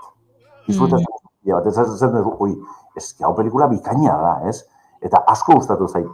Eta nekea hor dago, baina zinemazaletasuna handiagoa da baita, ez? Nekea baino. Ze ona, asebet eta sentitze hori ez. Aprobetxatu nahi dut, zure ikuspuntu privilegiatu horretatik, galdetzeko, ea, aurten, tendentziaren bat ikusi dituzu da pelikula ugari, eta ea nabaritzen den tendentzia argi bat, gai bat errepikatu dena agian beste urtetan baino gehiago, edo joeraren bat, estetikoa, zinematografikoren bat, ea identifikatzen duzun horrela aurtengo edizioan joeraren bat. Ez, egia esan ez, baina gauza bat esango dizuet. Nik usteet, zineman ikusten duguna beti da gizartearen isla bat, ez? Eta hori mundu honetan gertatzen da, ez? Orduan, egunkarietan edo irratietan entzuten ditugun albisteak eta gero ikusiko dira pelikuletan baita. Eta hori ikusten dugu, ez? zer gertatzen ari dan momentu honetan munduan. Gerrak, ez dakit, iskanbilak, fasismoa baita ere, ez? Hori ikusten da pelikuletan, eta agertzen da. Eta da, errealitate honen isla. Eta oso polita da baita hori deskubritzea zinemaren bitartez. Zinemaren bitartez, deskubritzen dezu mundu guztia, ez? Zer gertatzen ari dan, hemen, Iranen, Palestinan, Estatu Batuetan, edo Irlandan, ez? Hori da baita ere zinema, ez? Mundua azaltzen da pantai handi batean, ez? Eta nola dator Euskal Zinemaren uzta edizio ontara? Zuk idatzitako Bask zinema liburuan, Etxeparerekin argitaratutakoan, aipatzen zenuen 2011tik gaur egunerakoa, zuk deskribatzen zenuen Euskal Zinemaren urte erraldoiak kontzeptua erabiltzen zenuen. Urte erraldoietan gaude? Bueno, nik uste, urrats handiak eman ditugula azken urteotan, batez ere euskaraz egindako zinemarekin, ez? Osea, euskal zinema hori, euskara oso presente dago, ez? Azken urteotan, eta hori oso polita da. Hor, sekulako urratsak eman ditugu, egia esan. Bueno, haindik ere badaude gauzak, ez, egiteko, baina sekulako urratsak, ez? 2005an ikusi genuen, adibidez, Aupatxe beste, eta orduz geroztik, nik uste 2014an baita ere beste inflexio puntu bat izan genuen Loreak filmarekin, ez? Eta orduz geroztik sekulako urratsak eman ditugu. Eta hor nik oso baikor agertzen naiz, egia esan. Eta gero baita ere nik uste beste oso puntu positiboa da euskal emakume zinemagileen presentzia, ez baita ere, ez? Hori baita ere hor sekulako urratsak eman ditugu. Eta baita ere, egiteke daude gauzak, Nola ez. Baina, hombre, esatea gauzak berdin daudela hori ezinezkoa da, ez? Osea, asko aldatu dira, eta kasu honetan onerako, benetan onerako.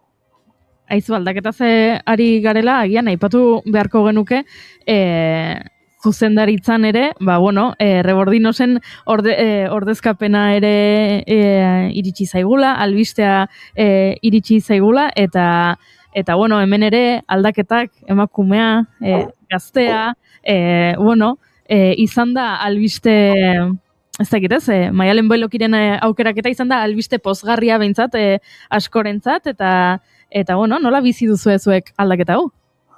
Oso ondo, claro, eske Maialen taldekidea da, orduan oso ondo ezagutzen dugu, guretzat ere baita pozgarria izan da, berak nik uste bere ibilbidea baita ere oso potentea dela, ez? Osea, berak oso ondo ezagutzen du zinema, Antxone Zeizari buruzko tesi bat egin zuen, oso ondo ezagutzen du baita ere euskal zinema, oso ondo ezagutzen du zinemaldia, hor lan egin du azken urteotan, orduan nik uste oso aldaketa logikoa zala, nik uste ilusio handiz hartu dula baita ere ardura hori, eta ardura bada, esanguratsua eta mamitsua, ardura handia, baina nik gauza bat esan nion bakarrik, esan nion zorionak, zorionak noski, baina baita ere, pasaren astean esan nion, Maialen, orain daukazun alaitasun hori ez galdu. Naiz eta presioa eta estresa hor egon da ero, eta etorriko da zalantzarik gabe, ardura oso handia delako, baina hori, alaitasun puntu hori ez galdu inoiz, ez? Ze oso polita da baita ere, bazuk hartu, zure gainean hartu behar dezun ardura hori. Oso polita, ederra da, zinema gustatzen bazaizu, eta zinemaldia gustatzen bazaizu. Eta nik badakit, Maialeni bi gauza horiek gertatzen zaizkiola. Bai, espero dugu ondo eramatea Maialenek kargu hau, plazerra izango da, entzule eta zinemazale bezala ere ikustea, aro berri honetan, zer gertatzen diren, eta asko posten gara. Aipatu dugu, aitzakia derra topatu dugula gaur Josean zurekin hitz egiteko dela, 100 egun falta direla zinemaldia hasteko, eta horretara itzulita, galdetu nahi nizuke entzule batek helarazi didalako galdera, ea gaur, 100 egun falta diren honetan, lantaldeko ze sail ari den bereziki lanean. Ea badagoen, ez dakit ze pentsatzen dut zinemaldian, jende askok egiten du lan urtean zehar, eta batzuk gehiago egongo diragian produkzioan, beste batzuk beste deialdi batzuetan, eta Bai, nik esango nuke sail ofiziala eta New Directors saila. New Directors eta sail ofiziala. Ze, claro, Perlak adibidez, Berlingo zinemaldia pasada, Canneseko zinemaldia pasada, orduan Perlak gutxi gora bera, ja erabakiteta daude, ez? Baina sail ofiziala eta New Directors adibidez, hori pelikula berriak dira, hemen estreinaldiak eta munduko estreinaldiak izango ditugu, eta orduan hori pelikula berriak dira, ez? Hor dago, momentu honetan nire ustez, hor dago koska, ez? Hor dago koska, gure zinemaldian. Zuek zeharo murgilduta zaudete dagoeneko, baina noiz esango zenuke hasten direla herritarrak eta donostiarrak eta ingurukoak nabaritzen zinemaldia badatorrela? Segurazki irailean, ez? Abuztua buketuta gero hor, gutxi gora bera, normaltasuna edo hasten denean, baina, normaltasun horri guk gehitzen diogu, ez dakit, oparitxo bat, ez? Irailaren azken astean edo, zinemaldia agertzen da, eta hain polita da hori. Neri benetan gehien gustatzen zaidan paisaia, Donostiko paisaia da Ilarak, ez? Ilarak zinemara juteko irailean, ez? Benetan hori bada paisaia polita, ez? Eta zinemazaletasun hori eske sekulakoa da, ez? Eta badago baita ere, nik beti aipatzen dut hori, ez? Gure herritarren artean badago, ez dakit, jabetasun kontzientzia bat, ez? Hau da, zinemaldia gurea da. Zinemaldia herritarren gauza bat da. Eta hori nabaritzen da bereziki esango nuke Donostian, ez? Cannesen adibidez ez da hori gertatzen. Cannes da oso garrantzitsua zalantzarik gabe, baina batez ere profesionalei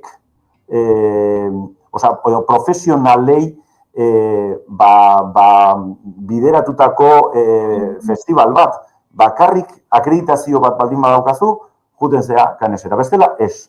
Eta hemen hori, baita ere, profesionalentzat da gure zinemaldia noski, baina herritarrentzat. Herritarrak dira gure oinarria. Zinemazaletasun hori da gure oinarria, gure mamilla, ez? Eta hori niri pertsonalki asko gustatzen zait. Asko gustatzen zait.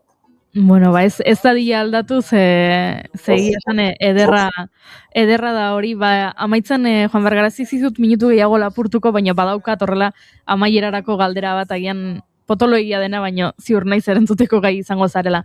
Denbora makina bat izango bagenu, eta gaur ekainak 11 ez izan beharrean, kokatzen gara, irailean, pasadira, 100 piko egun, bukatu da zinemaldia, zer gertatu behar da zinemaldi horretan, zuk itxieraren ostean esateko zinemaldi eder bat izan da urtengoa? Galdera ona. Esango nuke. Barkatu? Ez esango nukela ona eta esain erresa, Bai, ez da erresa, ez da erresa. Bera, beti esaten dugu zinemaldia dela baita puzzle bat, ez? Eta, klaro, nik aipatu ditut baita herritarrak eta herritarren presentzia eta garrantzia, hori nire ustez baita ere oso niretzat garrantzitsua da, herritarren iritzia edo zinemazale hoien oihartzunak, ez, jasotzea, ez? Ondo egon da, ez, edo gustatu zaizkit ezakitzen bat pelikula, hori bada interesgarria. Baina baita, erakundeen aldetik. Erakundeak daude, 4 erakunde daude gure administrazio kontseiluan, baientzat baita ere, haiengandik etorritako oihartzunak oso garrantzitsuak dira guretzat baita ere. Kritika aldetik baita, zer esaten dute kritikariek baita ere gure zinemaldiari buruz, zer esan dute. Eta igual bukatzeko, babesleak ez, nork jartzen du dirua mai gainean zinemaldia ondo juteko, beraientzat baita ere oso garrantzitsua, eta orokorrean industria zinematografikoa, ez? Baita ere eske beraiekin lan egiten dugu egunero, eta, klaro, beraien oihartzunak iritziak positiboak baldin badira, hor dago koska. Eta orduan, puzzle hori ondo betetzen bada, ez? Hor esango dugu, oso edizio positiboa izan da, edo ona, ederra, eta ez? Oso ondo erantzun da, bagenikien, gai izango zinela erantzun hon bate emateko. Plazer bat izan da, Josean, eskerrik asko gurekin, bigarren kafe virtual hau hartzeagatik. Animo geratzen diren egun hauetan, animo hainbeste pelikula ikusten, eta eutxi, pasio horri. Mila esker, benetan oso gustora naiz, eta mila esker zuen arretagatik. Eskerrik asko Josean. Bagoaz aurrera, goizeko 11:29 minutu diren honetan, azken ordu erdia bigarren kafeari geratzen zaiona, eta oraindik eztabaidan jarri behar ditugu gure gazteak, eta gure pelekin egin behar dugu konexio Euskaltzaleon martxan, pegileku ona dugulako entzuleok.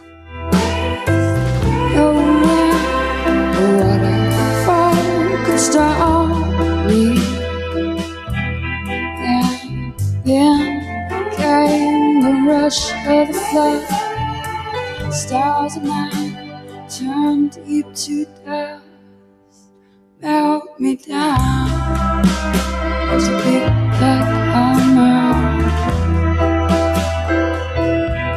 Leave no trace of grace, just in your honor. Lower me down, corporate side. You can watch the space and the sound for the leg and the dreads in my bed when sleeping. Lower me down, pin me in, secure the ground for the later parade.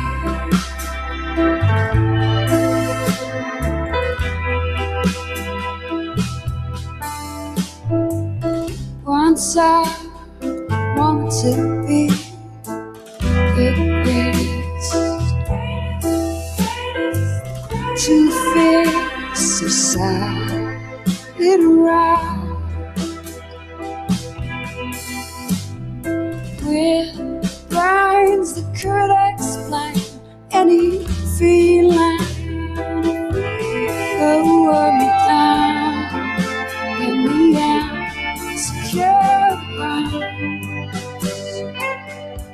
Entzuleok, 11:30 minutuetanik galdera bat. Gustatzen zezkidan galdera horietakoak, ze gaur saioa hasi dugu galderekin dantzan, mai, eta galderen giroan jarraitu nahi nuke. Mugara eraman nahiko nizueke. Atzo agertu zitzaidan reel bat, eta proposatzen zuen reality show ustez faltsu baten proposamen bat. Nik idea batzuk hartuko ditut hortik, baina pixkan muturrera eraman nahiko dut, iruditu zaidan inozo xamarra plantatzen zutena. Helikoptero batean eramango zaituzte, mendian galduta, 4.000 metrotara, baiara baten erdian, kokatuta dagoen, mobil home moduko batera, etxetxo elegante batera, piztinatxo bat kanpoan, eta despensan nahikoa janari, oinarrian, gauza berezirik gabe, baina arroza, gatza eta olioa bizirauteko. Ura ere baduzu, eta 2 hilabete egon behar duzu bertan. Ez telefono, ez internet konexio, ez komunikatzeko modurik. Bakarrik, zu, natura, animaliak, bakardadea, zure barneko soinuak, 2 hilabetoiek igarotzen badituzu, diru asko irabaziko duzu. Berdin zait, han 2 milioi euro esaten zituzten, baina uste dut 500.000 euro ere, badirela nahikoa nolabait bizitza erdi konponduta uzteko eta nahiko erronka onartzeko. 500.000 euro bizitza erdi konponduta, noski? Eba, ratik, bueno. Ni gutxi ongatik. 500.000 euro bizitza erdi konponduta, etxe bat erosi eta geratu zara dirurik gabe, gaur egun, baina etxearen arabera, herriaren arabera. Etxe izatea soilik ja bada bizitza erdi konpontzea. 1.000.000 euron, borobilduko dugu, nahi baduze. 2 hilabete. Galdera ez da, egingo zenuketen edo ez, baizik eta uste duzuen gai izango zintezketela. Bai. Eta gita ditza pixkat asmatu indutu, orkatu.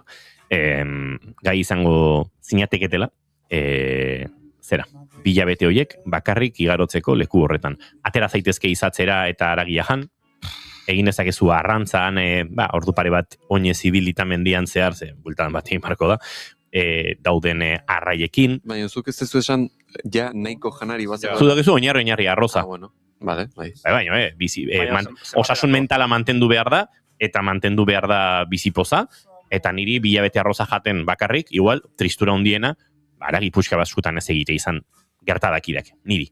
Pero norberak bere gauzak. Entzuten ari naizena da, 2 hilabeteren bueltan, etorriko naizela Euskal Herrira, berriro, dirudun izan da, sasoian, orain nagoena, baina askoz sasoiago, han balin banago, eguraldian eren arabera edo, pentsatzen dut agian, itxuraz eta horrela, agian kolore pixkat hartuta, ego apuztuta, porque claro, diruarekin eta tiauena total, claro, jo naizka bituko bate hontatik. Bai? Nik antzeko parezido daukate erantzuna, nik juteman izorrelako zan, nik klausula bat sinatu nahi dut, esaten, bale, baina gustora banago, angel ditzen nahi. Bilabete ez ziain beste, bilabete ez zaitan beste irutzen. Vale, beste galdera bat daukat zuentzat. Hemen norbait egonda 5 egun. Inorekin hitz egin gabe, inor ikusi gabe? 5 egun, ez da. Egon zarete inoiz, ez da egongo zineteketen. Handate kuarentenan, 5 egun inorrekin hitz egin, mobila ikutu gabe, kobertura gabe. Orduan ez. Vale, mobila eta guzti. Ez daukazun inungo... Han ez daukazu, baina nire galdera, 5 egun mugikorra bai, baina inorrekin hitz egin gabe aurrez aurre, inor ikusi gabe aurrez aurre. 5 egun. Zumai, inoiz? Naiz 5 egunez. Igual bizpairu bidaien batean, hola. Horrelako aventuria. Eta igual baita ere, eta jendearekin egoten. Orain galdetzen ari 5 egun, mobila barne. 5 egun inorrekin horrez horren gabe. Eta altuan hitz egin gabe, eta gero konturatzen zara 6. egunean, epa, hotxa nola daukadan, ze pasa ditut 5 egun ezer esan gabe. Ados, hori egin duzue. Batzuk bai, eta zara kantatzen, eta zara horrela, porque abotxa daukazu beharra teatzeko abotxa ere. Bai, sentitu dut. Bai. Vale, nire zalantza da, eta hemen adituren bat egotea ere, psikologoren bat edo, akaso 10. egunean, 12. 13. Jesukriston ansiedade daukazu? Zalantzari gabe. Gauean entzungo dituzu 1000 zaratan, nik naturan lo egin dut maiz, alerta zaude gau osoan edo zin zaraten entzunda, haizeak mugituko du edo zer gauza bakarrik zaude, beldurra sortakizuke gauean. Baina etxea itxia da. Etxea itxia da. Mobil home moduko bat, txukuna. Itxia. Bai. Egunean zehar kirola egin. Normalean hartz batek irikiko ez duen etxe bat, bai. Asko zobeto. Itxegin dezaket hartzakin. Nere galdera, agian esan duzu ja, Inigo, baina zure familiak badaki antzaudela. Zer? Julen Anueren mezu bat jaso berri dut. Ni egon nintzen 5 egun Amazonian bakardadean piraguismoa eta biok elkarukituz bakardadean. Gomendatzet. Unanue, ez zuzi nizden ez da? Igual bai, Nere galderari erantzunez? Zer? Ea, agian aipatu zula, baina ea esan duzun alez. Zure familiak badaki bilabetetan... Bai, inor ez dago kezkatuta. Zure familiak ez daki bilabete bueltan zure bila doazenean bizirik egongo zaren ala, ez? Ez hori bai, baina ez da... Antzaudela, bai. Batzuetan dilema hauetan izaten da, desagertuko zinake 3 hilabetez esan gabe... Dakite, banoa bilabete, inkomunikatuta, egon lasai. Baina, bilikok, bilabete deitu gabe egoten dira askotan. Bai. Abixatu garret goen. Bai, baina esan nahi imaginatu, baina zure gertu egunero ikusten duzun pertsona hori, izan daiteke bikote, izan daiteke ama, izan daiteke semea, dana delakoa. Pertsona horrek balin badakian gaudela, horrek ere erraztu egiten du dena. Ze behintzat ez dago jendea hemen zure bila, zure herrian, hemen zu desagertuta ongo bazina bezala. Nik uste dut, hauetan azkar esaten ditugula baietz, egingo nuke, bai noski, diru gutxiagoren gatik ere egingo nuke, baina gero errealitatea dela, askoz gogorragoak direla horrelako erronkak. Kontua ez da inbesten ezako dirua. Nik egiteko gai banintz, 300.000, 500.000, milioi bat edo 2, takit, 2 milioikin banatuko zu, eta 300.000ekin, igual gutxiko banatuko zu, baina, igual ditez, kontua da bilabetoiek igarotzeko gaiote garen hemen entzule batek idatzi du, nik nahiko garbi ezingo nukeela. Batez ere planteatzen nahi izeanakin. Izatez gizaki sozialak gea, eta beste inorrekin komunikatu gabe otea horren beste denbora ustet zaila dala. Eta egia da, bilabetea priori ez dala asko zure bizitza osoan, jarraitzen du idazten, baina... Nio gogoza bat, bilabete horretan, ez dago eguraldiaz kexatzen den jenderik. Eneko, ez dago abantaila. autobusetako ume zalapartatxurik. Eske nik hasieratik esan den, nik diru gutxi egongatik otirurik gabe. Eneko ordaindu egingo luke. Eneko bera jarriko luke dirua joateagatik bi hilabete bera bakarrik. Bakarrik eta komunikatu gabe egotea oso gogorra iruitze zait diote hemendik. Hala da. Baina bueno, horrelako erronketan behintzat, orain agertu zait azkeneko egunetan beste horrelako galdera bat, eta... Bakitzen. Bai, dutxarena. Bueno. Hori iruitze zait barkatu, Barkatu, bai. Entzuleari orain azalduko diozu. Nik aurretiko esango duan gauza bakarra, da zaplastekoak falta direla gure gizarte honetan. Nik atzo ikusi nuen bideo bat. Bueno, egunak nera matzan ikusten, zeo bilela pertsona bat galdezka kaletik jendeari, 100.000 euro ematen dizkizute, dutxatu gabe pasatzen duzun egun bakoitzaren gatik. Zenbagarren egunean, zenbat egun iraungo zenuke dutxatu gabe, jakinda egunero 100.000 euro jasotzen dituzula. Eta ordan, ikusten nituen bideoak, jendea esan ez, nik 4 egun, bai, aste bete, eta atzo ikusi nuen bideo bat emakume batena, eta esan nuen, hause behar nuen nik, bideo behar nuen nik, emakume horrek esaten zuen. Ikusi dut, galdezka zabiltzatela, 100.000 euro egunero dutxatu gabe. Gauza bat esango dut, niri? Bueno, munduko osasun erakundea etorri behar da esatera infekzio bihurtu naizela. 100.000 euroren gatik, ez naiz dutxatzen, ez astebetean, ez 2 astetan, ez 3 astetan. Niretzako alare. Ez hilabetean, eta benetan etorri behar dula munduko osasun erakundeak esatera, ez dakit, koronavirusaren zepa berri bat sortu dela nire gorputzen, eta orduan dutxatuko naiz. Baina jendea zegezu. Bai, aste bat, esan ez. 3 egun, kontua beste bat hemen, ezako plan. 3 egun gratis ititu. Hori da. Eta aste bete ere ziur baiet. Nik uste 2 hilabete, karabaraitako batean dutxatu gabe, lasai asko konitzatekela. Niretzako hemen dago planteamenduan arazo bat, eta da, 100.000 euro asko dela eguneko. Galdera 1.000 euro egunekorekin egin izan balitz, emaitza fidagarriago litzateke egia da, nik 7 egun dutxatu gabe pasata, 7.000 eurorekin, eski zatzago nahi diru gehiago ere. Bai. Eta tapiko aurreztu duzu, beste etxe horta joan gabe. Hori da. Baina nahi gustatzen zait beste etxe horretako erronka. Eta egon naiz asko bakarrik, naturan, jendearekin komunikatu gabe egunetan eta bar, bilabeteekin enagoain konbentzituta ze pasako zan, Itxigan momentu bat erotu egiten zarela. Nik adibidez, uste dut gai izango nintzareteko hori. Baina bai egia da, ke izango zirela une super gogorrak. Hori da. Eta aldi berean, une batzuk astezinak ere. Ziurrenik. Ni uste iritsiko zela momentu bat, mugarri bat, non hortik aurrera, momentua aztezin eta goxorik etzen egongo. Ja, sufrimendu giroan egongo zinateken. Nik uste gertatuko ziala gauza batzuk, zuetoreko zinara honetan, eta inoituta gaude grabatzea, arrazikatatzea, zure lagunak ez zizuela sinistuko nik uste. Bai, eta hormonalki ere aldaketa asko sortuko lirateke. Egia da, kirola egiteak eta naturarekin harremanetan egoteak alde, giza kontakturik gabe, giza hotxa entzun gabe, ukatuko zenuke bakarrik hitz egiten oso azkar uste dut. Nik, eta, ez dakit, nik aingarbi ezetik usten, da hori, pasaditut tarte luzeak, behin pasan ditun 48 ordu inkomunikatuta, eta hemen Goiuri Manol eta konpainia, ari ziren nire pianoa, instrumentuak, furgoneta eta banatzen beraien artean, asumitu zilan nengoela. 48 ordu inkomunikatuta, Tajo garailean, mendi universaletan, piragua batekin, zala normalena momenturen batean inkomunikatuta egotea. Baina, esan dugu hemen, jendeak badakila nontza den, eta listo, ez? Zue pasen egiten nun nengoen. Ez, momentu horrentan nontze zen den ez genekin. Hori, ez dakit bilabete agian bai, baina nik ziur-ziurren nuke esango alegia apostu bat balitzen nuke onartuko. Ez, nik esaten dizuet, hori. Gratis balin bada, saiakera ingo nuke.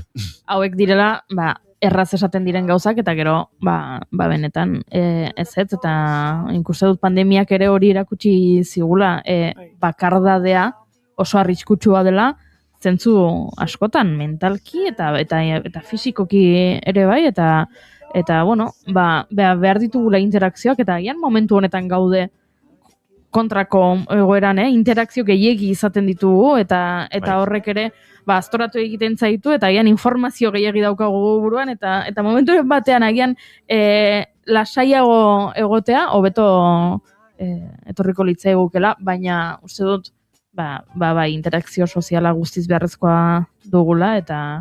Nik uste dut Bai, oso garrantzitsua da, nire kasun behintzat, papera eta arkatzak edo eraman, Bai. sorkuntza prozesu batean baldin bat zaude bila, bai kirola eta ateratzea eta ezakit zer. Baina sorkuntza prozesuetan gaudenean, denbora eten egiten da ere. Ez dakite musika konposatzen edo obra bat idazten edo zerbait.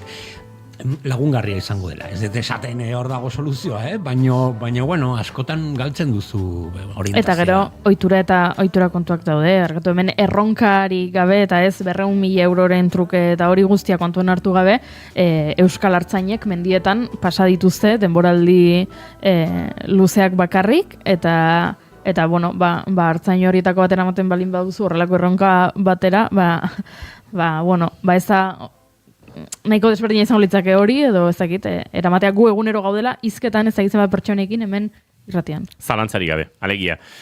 Uzut fisiologikoki eta egingarria dela garbi dagola, beste gauza bat norberak nola kudatuko luken ze. Bueno, gure bizitzetan horrelako erronkako gorrik euki gabe, depresioa zoritxarrez askoz presenteago dago, nahiko genukeena baino, ez? Eta ziurrenik garai batean zegoena baino, beraz, bagara, neurri batean kapazago gauza askotan, eta hori era berean aulago ere gauza askotan, ez? Eta uste dut bakardadearen kudeak eta hori ziurrenik badela gaikola delikatuen horietako bat, baina bueno, nahi nuen zuekin hau eztabaidatu. Julen Unanoek esan du, bera dutxatu gabe on daitekela plaktona izan arte. Hori. Nik zure proposamena buelta. Vale? Jutegea, bigarren kafeako partai guztiak etxe horretara. Yes. Zenbat barkat hasi berriro? Egun bat. Bigarren kafeko partaideak. Zuk aipatu ezun etxe horretara, zenbat aguantatuko genuke bakoitzak. Baina dena batera joan da? Denak etxe berdinan. Noak esan du ez doa laia zuzenean. Barkatu. Igual bilabeteak eta eharki bizita gainera. Baina, doainik esan duzu. Imanol bialduko genuke eiza egitera? Claro. Diruakin. Ni galdera, denbora da galdera zan. Zenbat aguantatzen dugu? Dutxatu gabe o dutxatzen? Bizitzan normala iten. Dutxatu gabe gaina. Nik uste, ordainduta bagaude, alegia, bilabeteko porraldi ordaindua etxe horretan, eta ateratzen da hortik, pare bat pelikula, 3 disko, 4 podcast, Benetik. Antzeko zuzer, bai. Trago batzuk, alkola ezken nuke eukiko, Xai? Bakarri gaude. Baina izatzera joango ginateke. Joan bai, eizatu. Asko aldatzea diruan faktoran arabera, ni ustez. Batez ere hau, batea juteak gu. Eske batea nahiko gozarrixa da.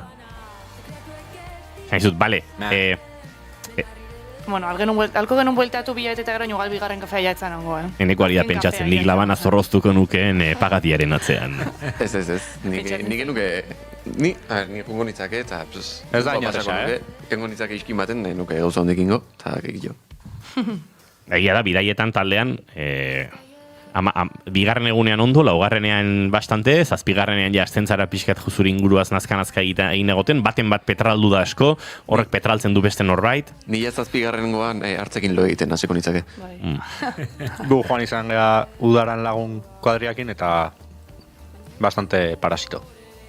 Eta laguna direla, Haze, eta jendea zareten.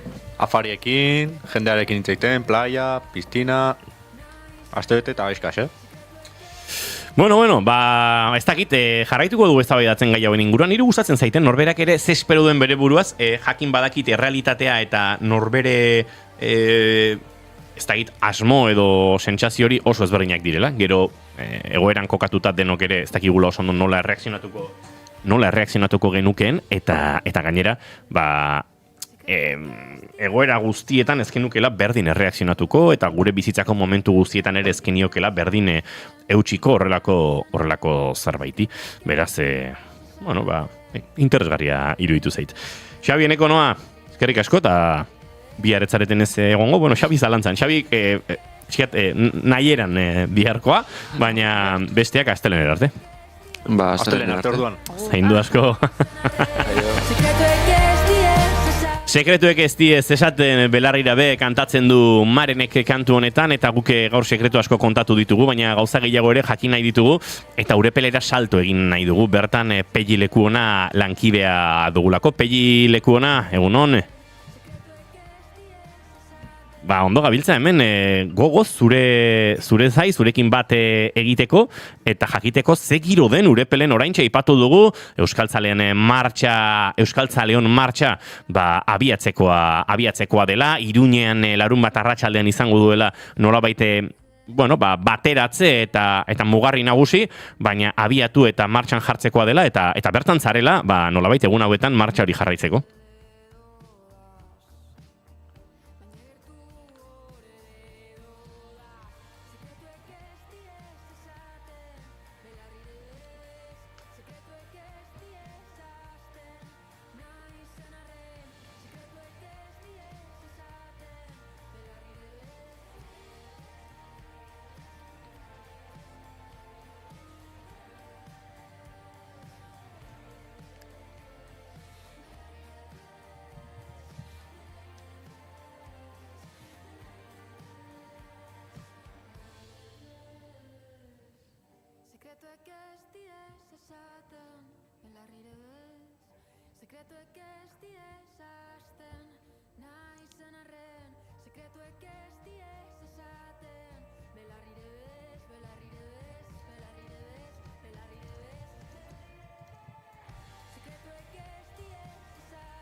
Aizu, oso ibilbide ederra da, eta uste dut, egun hauetan, egun hauek igarotzeko, ikaragarrizko plana ere iruditzen zaidala.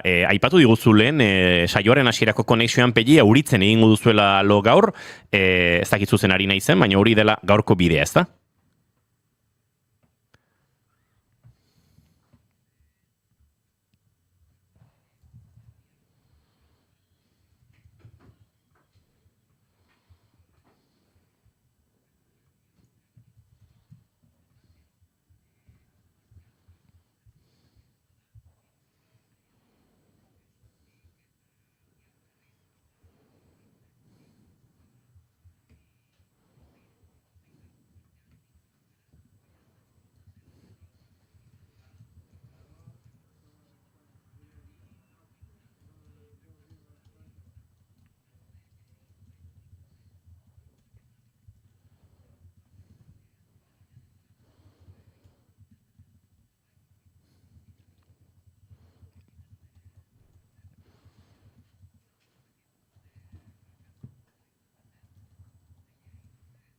Martxan jartzekoak altzarete.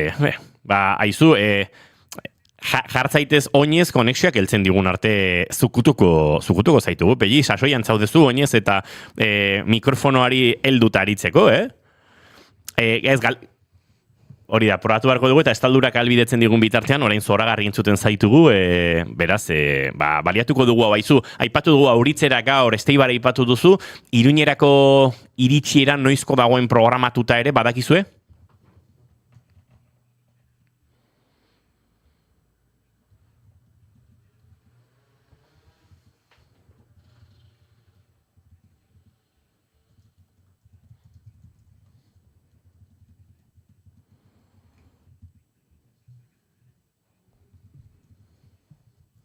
Beraz, plan ikaragarria, Iruñak larun batean biziko duena, baina uste dut plan horri zentzu ematen dionak bidea bera dela, Pelli, eta martxa hau horrelaxe planteatu da, nolabait.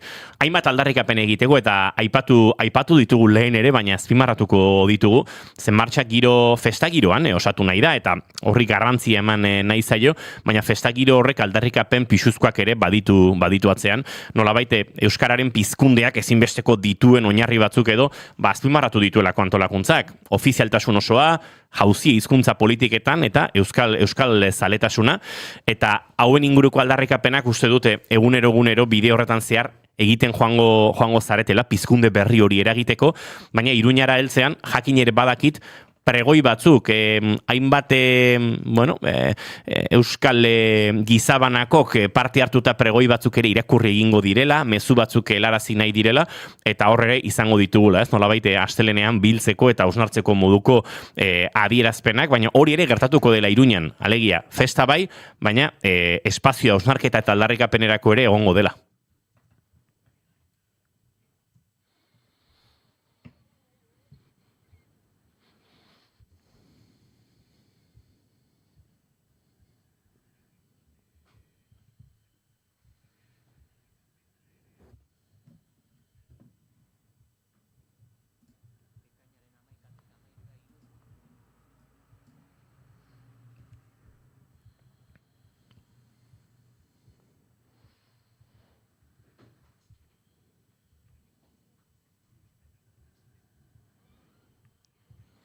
Mobilizazio jendetsua deitute Iruñako kaleak betetzeko eta betetzeko bide horretan zentzu emateko gaurtik abiatzen ari diren martxak Urepeletik abiatzear eta Pelli lekuna lankidea.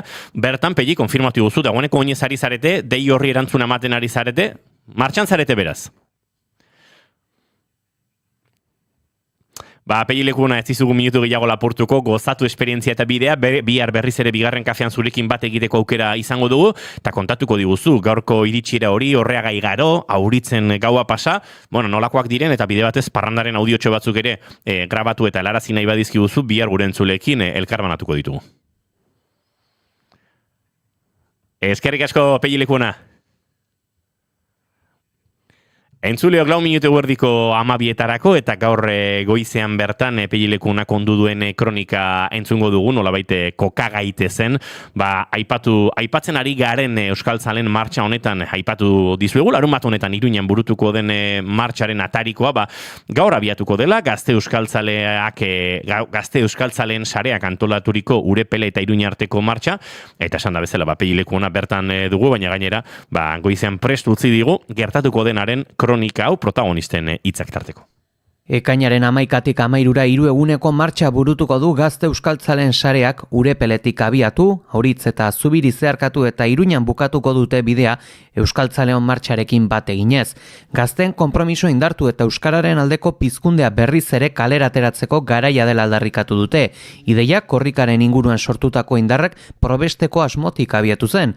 Izartzu Bilaga, gazte euskaltzalen sareko kidea. Korrikaren inguruan metatu ziren indarroietatik pixka bat nahi genituen aprobetxatu eta ez dakit nola heldu zen martxaren ideia, baina pixka bat kontseioak deitutako euskaltzalen martxa horrekin bat egin nahi genuen, gazteak horren baitan mobilizatu nahi genituen.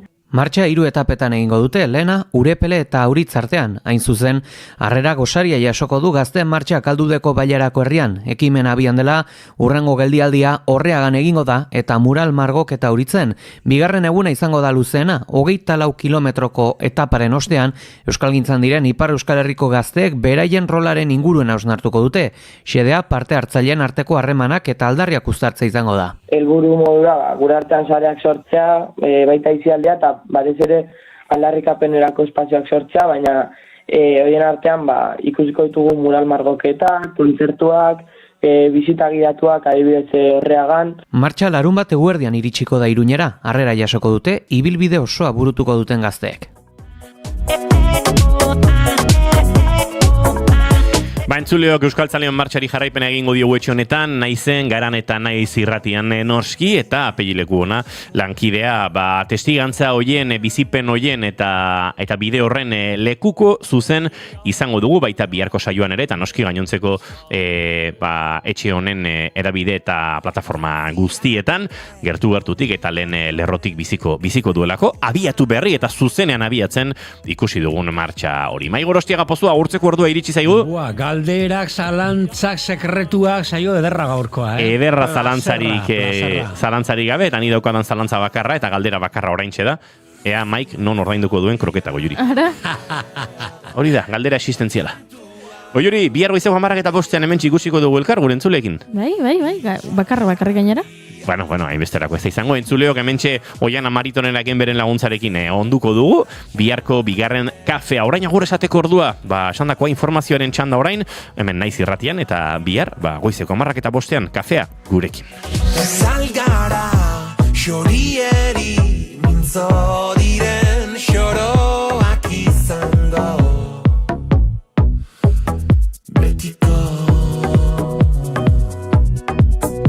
Zuhurrago, gara izango, xoriekin mintzatuz gehiago.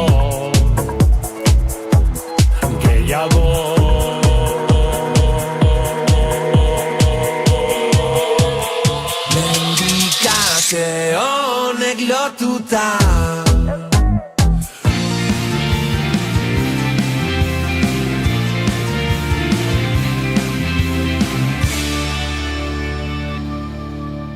Keep calm and bigarren kafea.